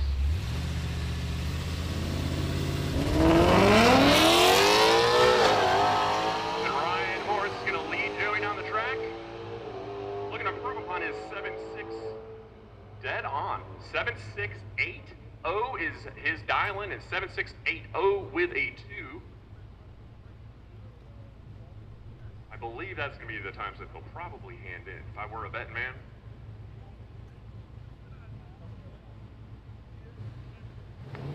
John Flanders over here in the purple GMC in the right lane. There's a pair of these beautiful slammed GM vintage trucks, and they are really fun to look at.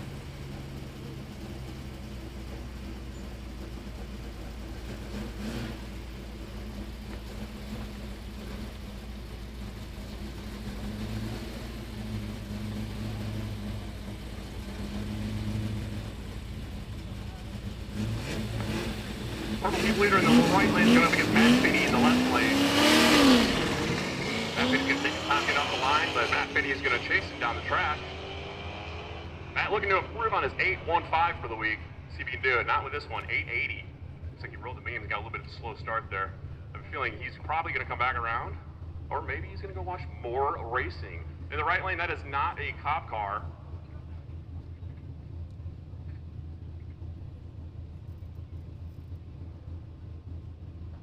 That's Alexia Cox in the late model Ford Explorer ST EcoBoost turbocharged power underneath the hood there. These things are deceptively quick, believe it or not.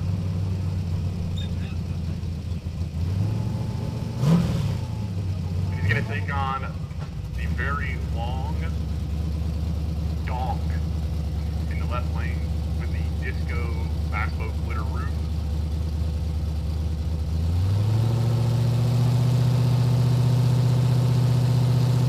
Jay Bradley over here in the...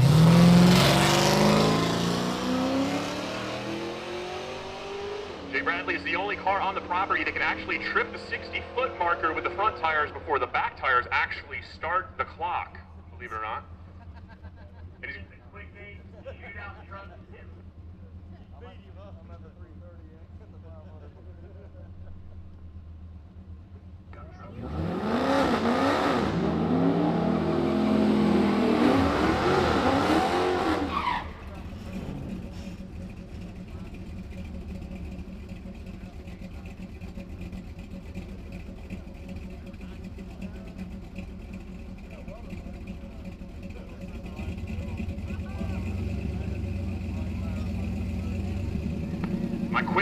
The quickest 8 competitors, the winners. I need you guys down here to lane 2. The 4 remaining of my top 8 competitors from round 1. You're being called down. Lane 2.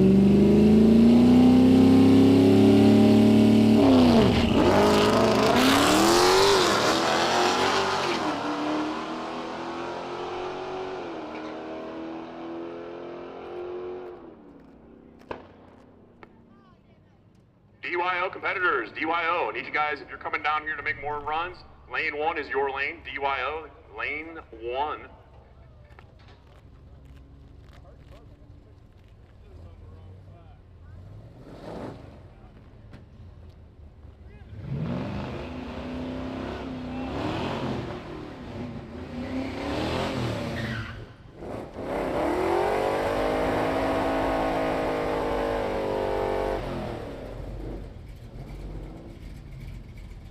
Chris Holcomb finished up his burnout over here in the right lane, the orange Nova. He's going to take on the banana boat over here in the left lane with the yellow and white Tri-5 Chevy.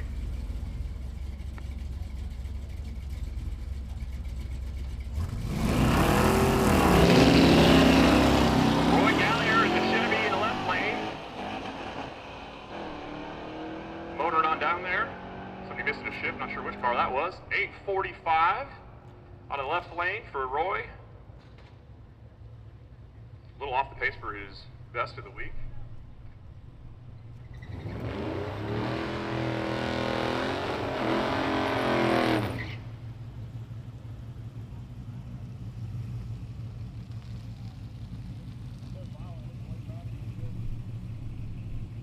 Bobby Admire to the lane. Bobby Admire to the lane. Bobby Admire, hear my voice, see you in the lane. Bobby Admire to the lane.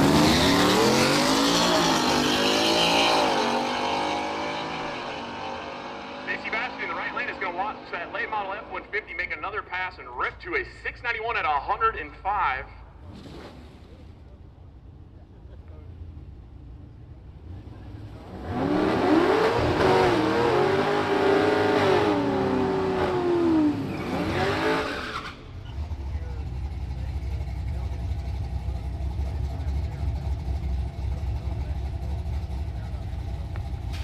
Jake McClellan in the right lane, back up for another pass, and DYO is going to take on the second gen at Firebird from Tiny Tire over here in the left lane. Up Jennifer Rudisil. Jennifer Rudisil back up to make another pass here.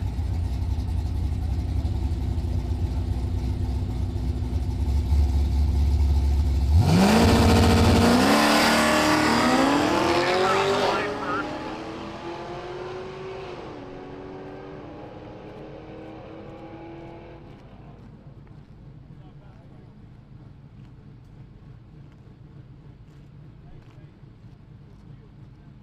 I apologize, I said that was Jake McClellan. That was Ross Steenstra in the right lane in the not a cop car. Roscoe's 8:25. That is that's his best for the week. That's a nice solid pass for him to wrap up the week with. I'm pretty sure he's going to take that one and go enjoy the rest of his time here. Back up for their third hit today, I believe.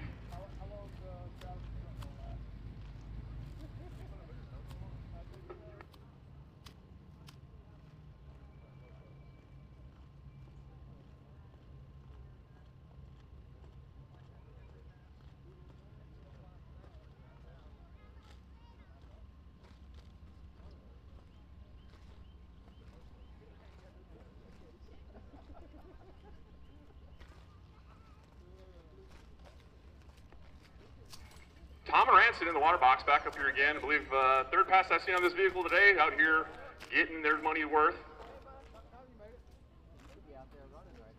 You broke my motor. I was trying to have it go fast before me, but I was working on it. What'd you do to mine?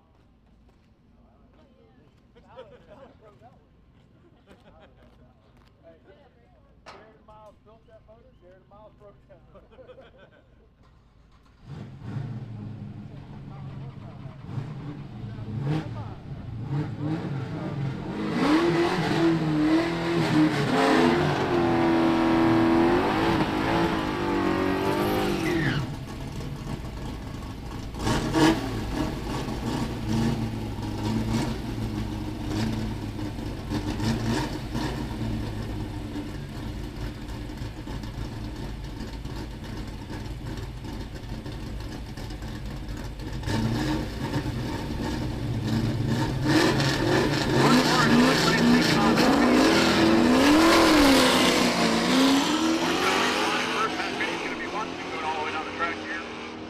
Dakota goes through 7.40 at 93.61 miles an hour. Left lane 8.1 at 86.6.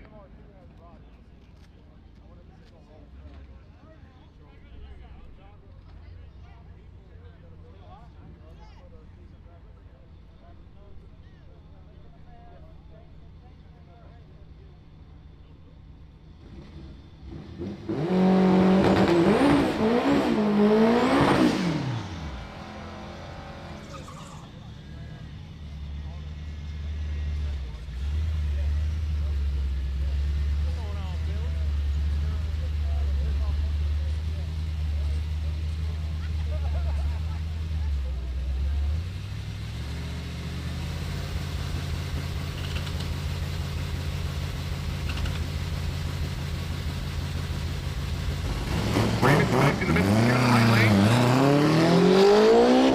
He's going to chase down the other Dakota. Sounds like that was not the pass that they wanted to make over there in the right lane. I have a feeling we'll see Raymond back around once again with the MR2. Left lane goes through 91 miles an hour. Are you 78 miles an hour at 9.1. Sorry, I had a stroke there. You guys smell toast?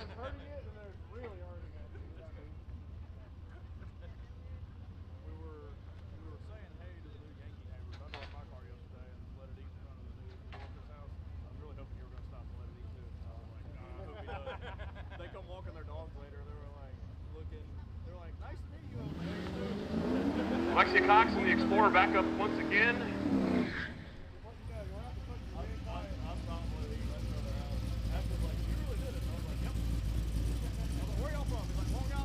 Alexia is facing Gary Mankia over there in the left lane in the IROC Camaro. Third gen Camaro, Pro Stars, white letters out. Only way to roll.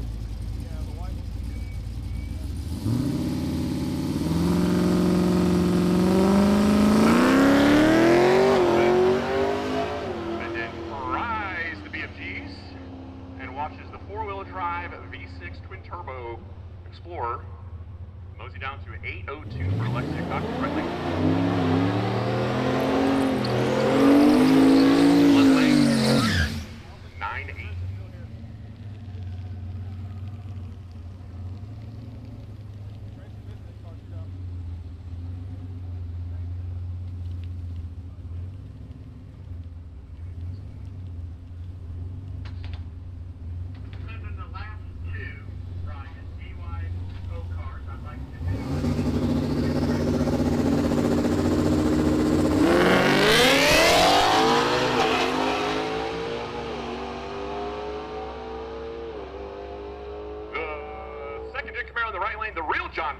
goes through at 582. I apologize, I called the wrong name on the run before that. Left lane, 7.5 at 94 miles an hour. We're gonna run through a couple more of our BYO competitors, and then we're gonna do a brief touch-up and get some of the top contenders for the overall wins here out. So our last two here. Frank Fernandez in the right lane.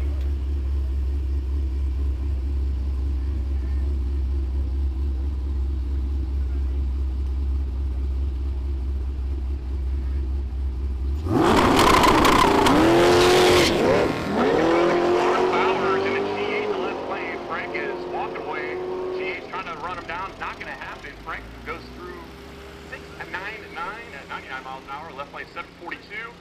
That's 90 miles an hour for the G8.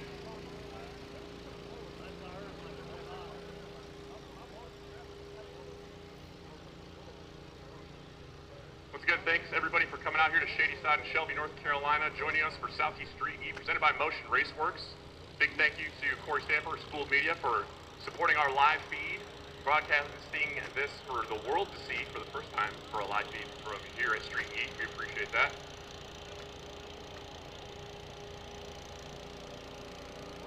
I want to thank all the racers and competitors, crew members and family and friends that have supported your competitors here this week. For some of them, this has been a hell of a journey, and they're just happy to be here with oil pressure and air in their lungs. Some of them, this is vacation. For some of them, it's a lot of work. We want to thank everybody for coming out here.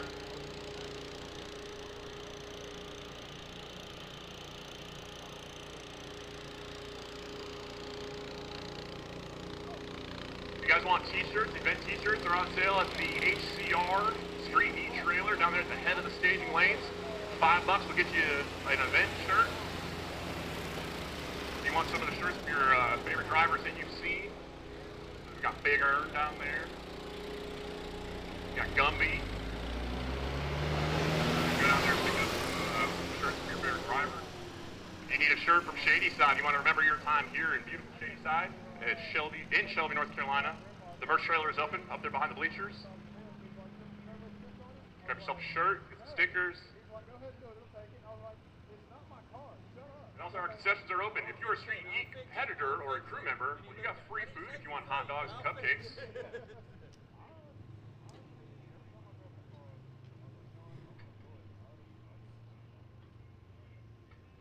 And last and certainly not least, thank you everybody for joining us out here on this Veterans Day weekend. We're very thankful for the opportunity to put on great events like this in this great country, and we're thankful for all the armed services members, past, present, their families have supported them, and the sacrifices that they have all made to allow us to come out here and do incredible stuff like this. And now I want to talk to the crayon eaters in the house. Happy birthday, Marines. Semper Fidelis. Do anything other than bring equipment?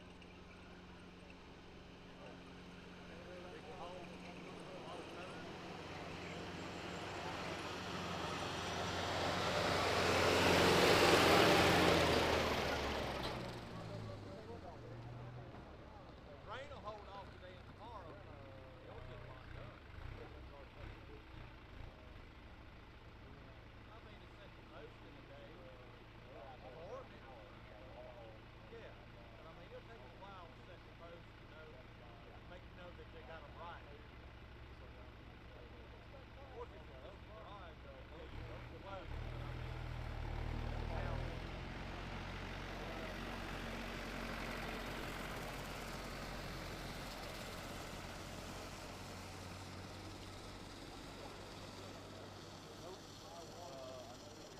we've got to make sure the post is exactly right. That'll take some time. Yesterday was as hard as do it.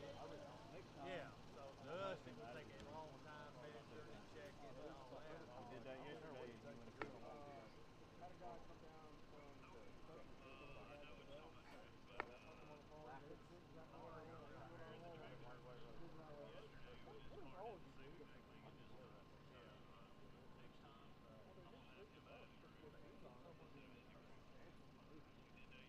He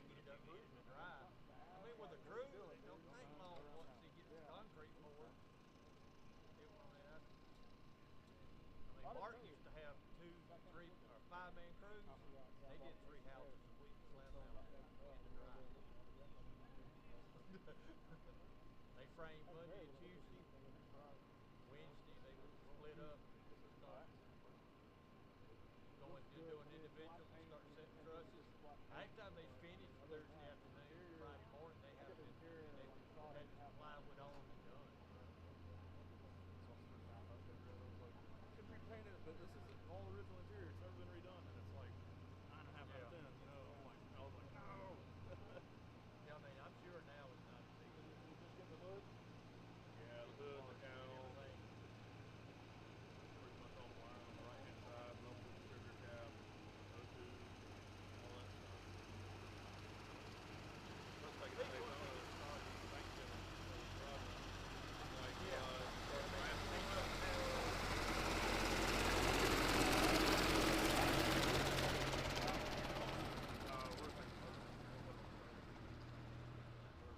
What shocked me was after, which we did all ours.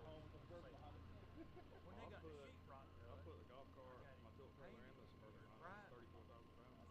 Yeah, and then I That was rolled Christmas. under it, and I saw the weight And it rating. was still July when we I wish I moved didn't see in. that. I mean, we was all 5,000 pounds. 5,000 pounds, and I had Doing 18,000 that. something behind it. It My just trailer's took so 6. long. The Suburban's like a little Well, over that's 7. the fun weight. As long as you didn't have 5,000 pounds of fun weight on it. I unhooked it off my 2500. It had a long ton of weight.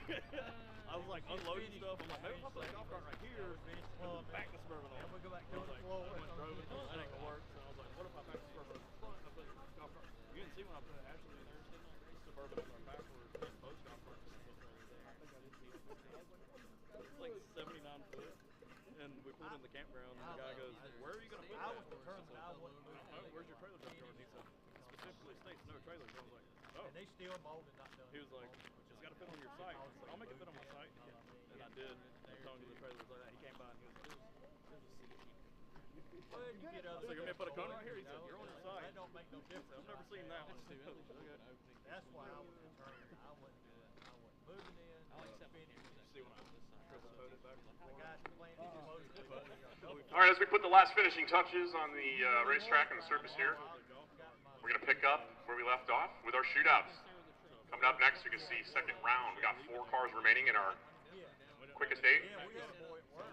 We also have 4 cars remaining in our bracket race, or Dial Your Own. Immediately following, we're going to send our stick shift competitors down, along with our daily driver. Last day, folks. Wednesday, gentlemen. Every car has And I believe we're going to probably transition to what essentially equates to all run sessions as we complete our shootouts.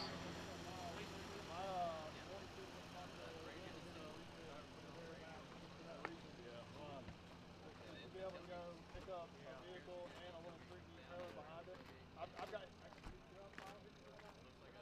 see, I could get a free hit from him and have a hitch on the back of that thing in an hour. And then freaking Blue Hog showed up to pick me up in Lawrence, and I told him, I'm like, I got a little trailer. I saw that you were broke. I'm like, dude, I got to.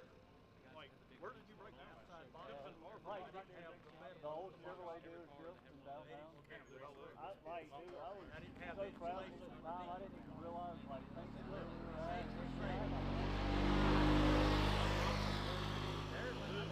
everything. He shows up, and we take the trailer off the car, and he gets his car on the truck, and then we pull the trailer up and hook it to the hitch of the car, and the tires are like this far from getting back to the truck. And he's like, he walks back to the front of the truck, and he's like, hang on. He's like, Logan, get in the car. He pulled the bumper up like this far from the headache rack on the kitchen, and the trailer tires had like this much room behind it. Oh yeah, that's all you need. Oh God, we left the hitch to the Mustang.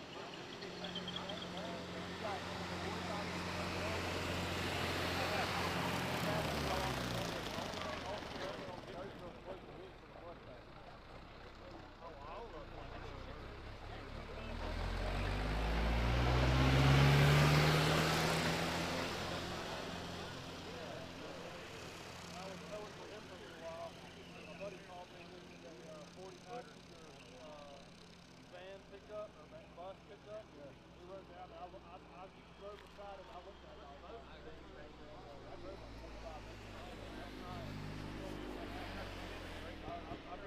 up on there.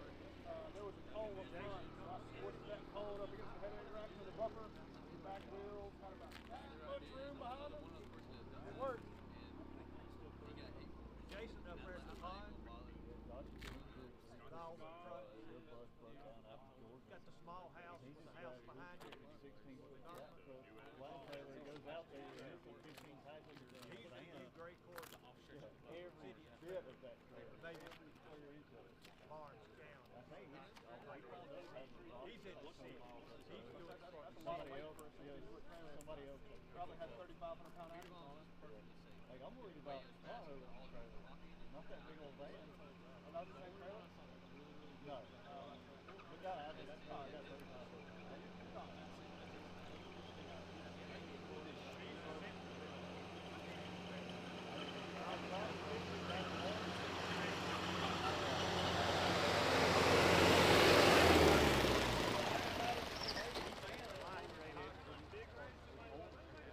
Yeah, so he's trying to get more work. Replace the fan.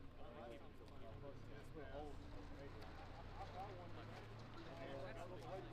Dug all the pins out and I rolled it. I like pinched and rolled the row up and down. And the top row was already so close to the top. I thought I had it weak. I rolled it one more and it cracked and it actually cracked the tank.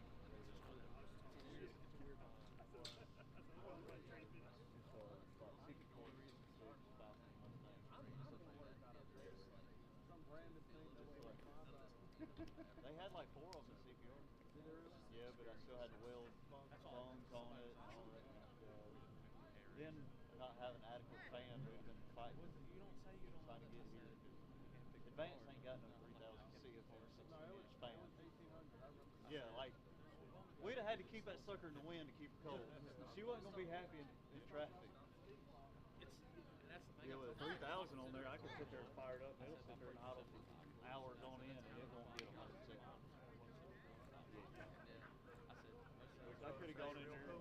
So we figured out after we left him, I put it in the wind at first. I was cruising 70. And we started going up them big long hills at 26.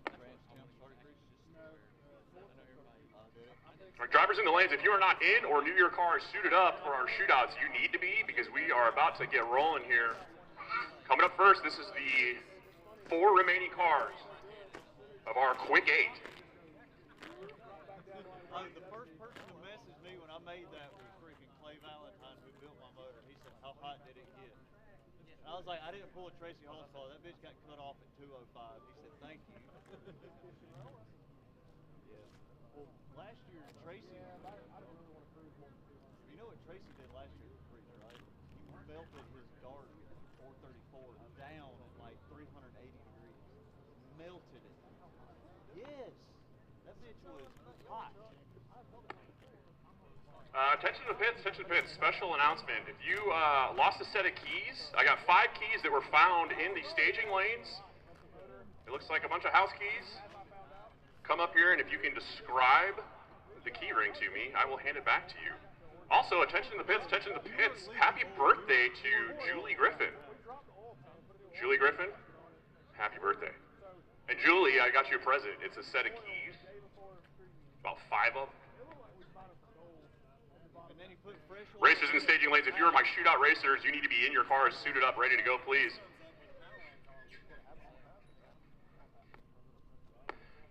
So first up, we got top 4 cars, or 4 remaining. We got CJ Cave, Scott Thompson, Clint Dillard, and Jeffrey Hillard. Probably put more tire pressure in. That's the reason why it should have tire pressure. 4 cars and trucks spread across 3 different categories are competing to be the overall quickest.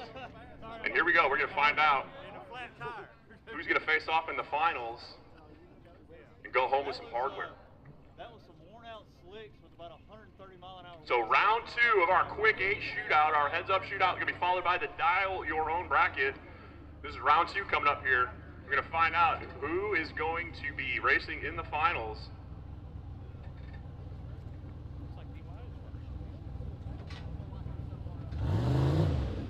First up, dial your own shootout. This is our bracket racers.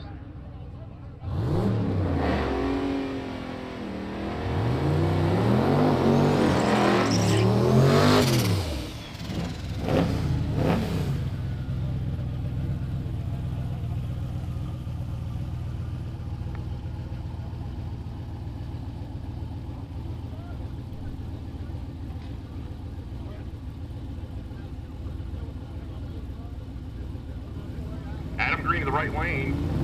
And the second jet F-body.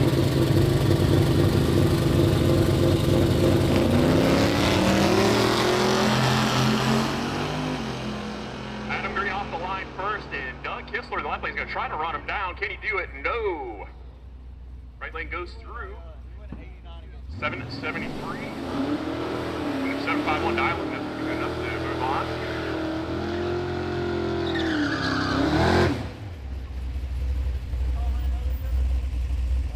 Bobby Admire in the right lane.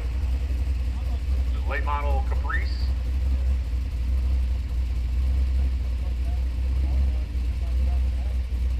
And he is taking on Nick Vietto in the left lane in the very long, very large Dodge pickup truck.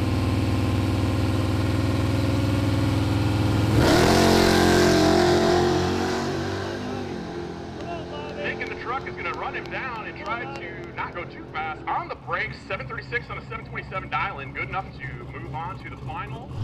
And here we go. Our quick shootout. Left lane, Scott Thompson. This big C-kid square bottom. He's been as quick as 518 yesterday at Mooresville. I believe he got turned down just a hair to try to play the safe bet and make it through. He is competing not only for the win of the shootout, but fastest in his class. Tailgate 28. Scott is going to face off against Jeffrey Hilliard in the right lane. Hilliard makes some very quick passes. Broking, bringing opinion yesterday at Mooresville, had this thing scattered. Gear oil stinking up the whole place last night. Left around midnight, drove through the night to get here.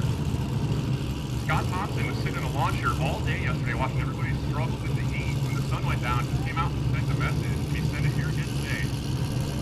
Here we go.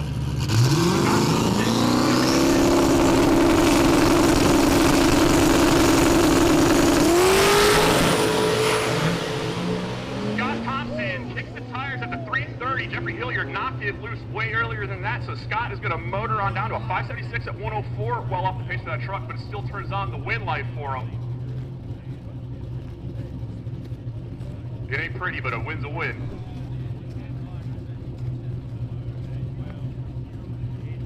And coming up next in the left lane.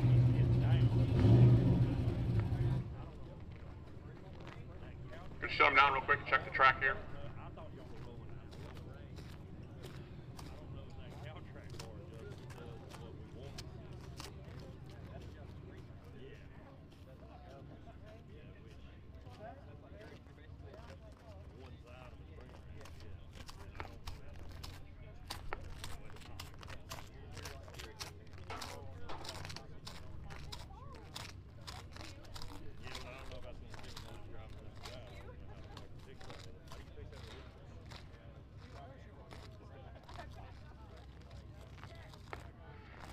We are checking the track. We have been fighting time and Mother Nature here. There's a certain word that we don't like to say at the racetrack. Yep. And it looks like we might have met our maker. We'll see. Wait for the official report. Hopefully we can get this done. Got a little bit of that misty rain like we had the other day kind of going on, guys, so just hang tight. So not the way that we want to finish this out. Hopefully this will hold up here and we can make something happen. Heartbreaking if this.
So what we're dealing with here, obviously you can feel the cool temperatures in the air, and the track conditions are not favorable for that, and we want to make sure that our racers are safe. As you can see on that last pass, they have their hands full.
So a bit of a water hold. We're going to see if our conditions here can improve.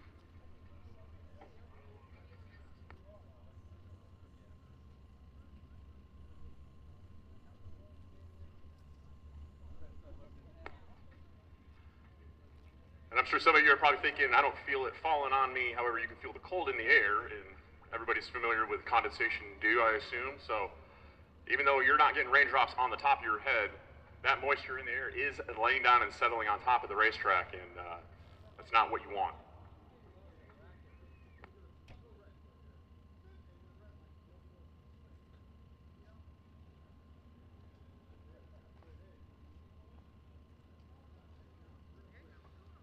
Guys, I gotta cover everything up, so you're gonna see probably some little distortion.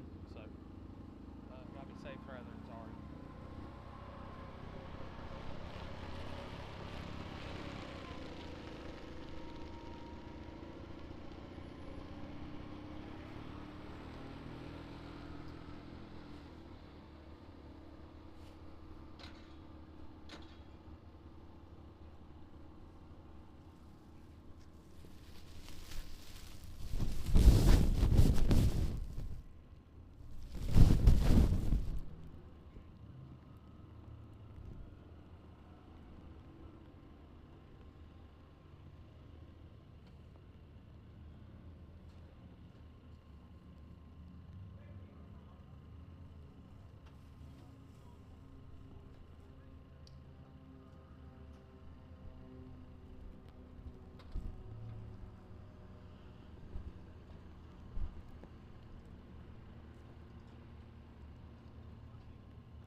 Tension in the pits? The answer that everybody wants to know right now, I do not have. But we hopefully will have it in about 15, 20 minutes or so. We're not losing hope yet. Not all hope is lost. We're gonna try to get this thing done.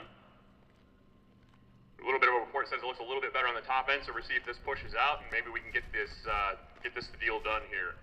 We are discussing contingency plans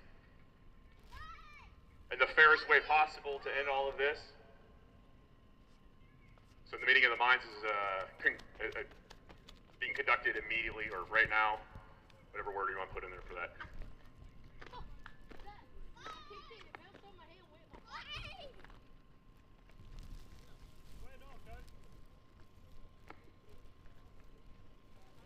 So for those of you wondering, this is the weird predicament that we are stuck in right now. We have our quick 8 shootout that is halfway between round 2. We have 2 cars that have yet to go through and complete. We have Scott Thompson has moved on to the final, should the final happen, and we're trying to figure out who Scott is going to race. I said is because I am very optimistic, and we are going to do this. Because if I said it, and it's my birthday, that means it has to happen.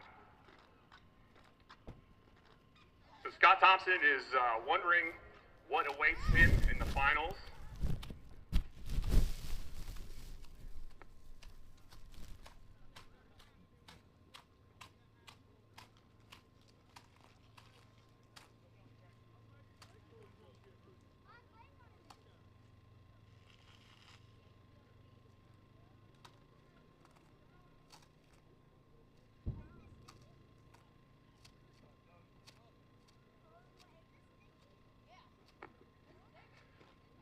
So those of you out there wondering what the contingency plan would be potentially,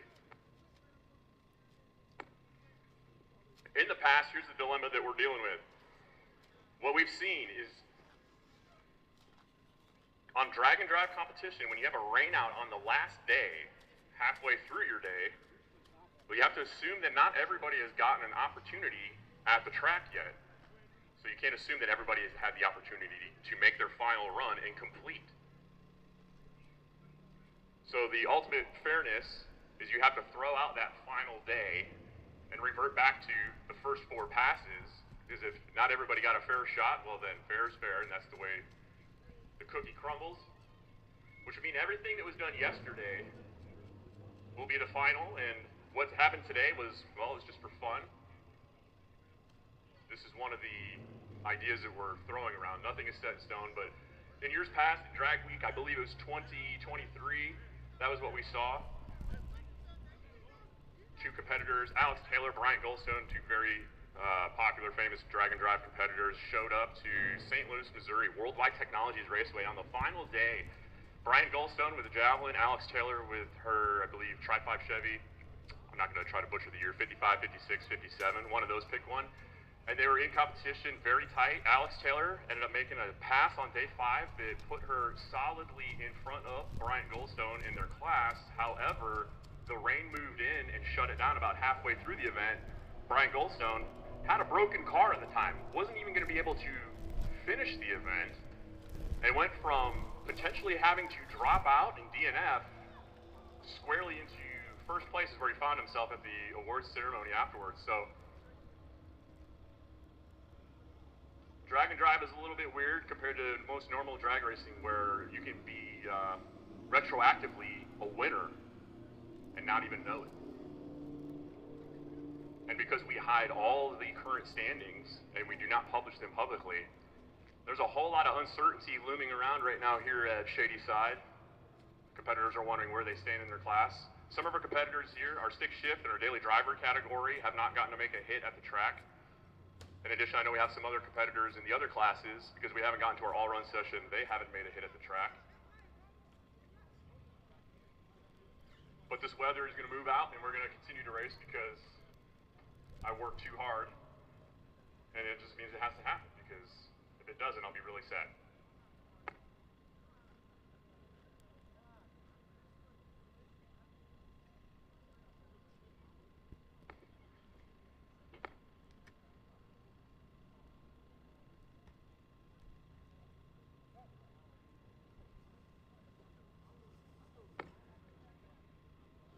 Attention to the pits, attention to the pits. If you lost a set of keys in the staging lanes, I have 5 house keys up here in the tower. If you would like to be able to unlock your residence when you get home from all the fun that you had here today, come see us in the tower, please describe it, and we will hand it back to you.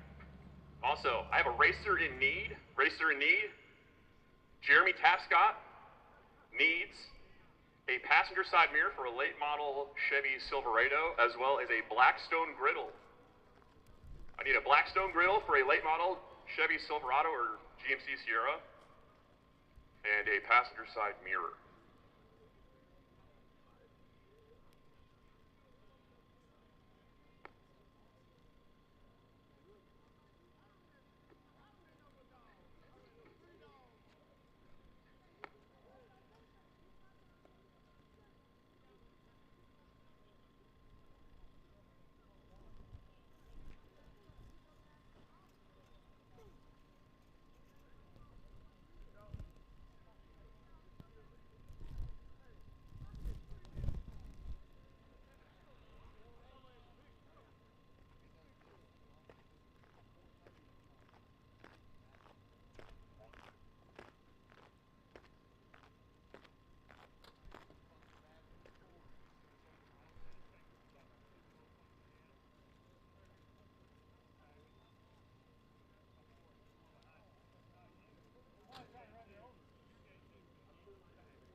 Attention in the pits, attention in the pits. I have an announcer in need. Yeah, not a racer, the announcer. Does anybody have a practice tree here at the track? I need a practice tree. Can you bring the practice tree over to the HCR tent or to the tower?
Well, ladies and gentlemen, Shadyside Dragway, Shelby, North Carolina, the call that I did not want to have to make. This is the completion of Southeast Street N Yeet. We are done for rain, unfortunately. Racers, you are free to go back to your trucks and trailers and pack up if you would like. We are going to tally up the results. Most of it's already done, since we're going to throw away everything that you did today. Everything you did today was awesome. You just don't need to turn in a time slip or prove it to anybody, because we're going to go off everything that you did on the first 4 hits. So your first 4 time slips are going to be what is going to determine our results. And I'm going to try and to racers, figure it out please, so we can be back for awards. if you even think you are within, listen, if you were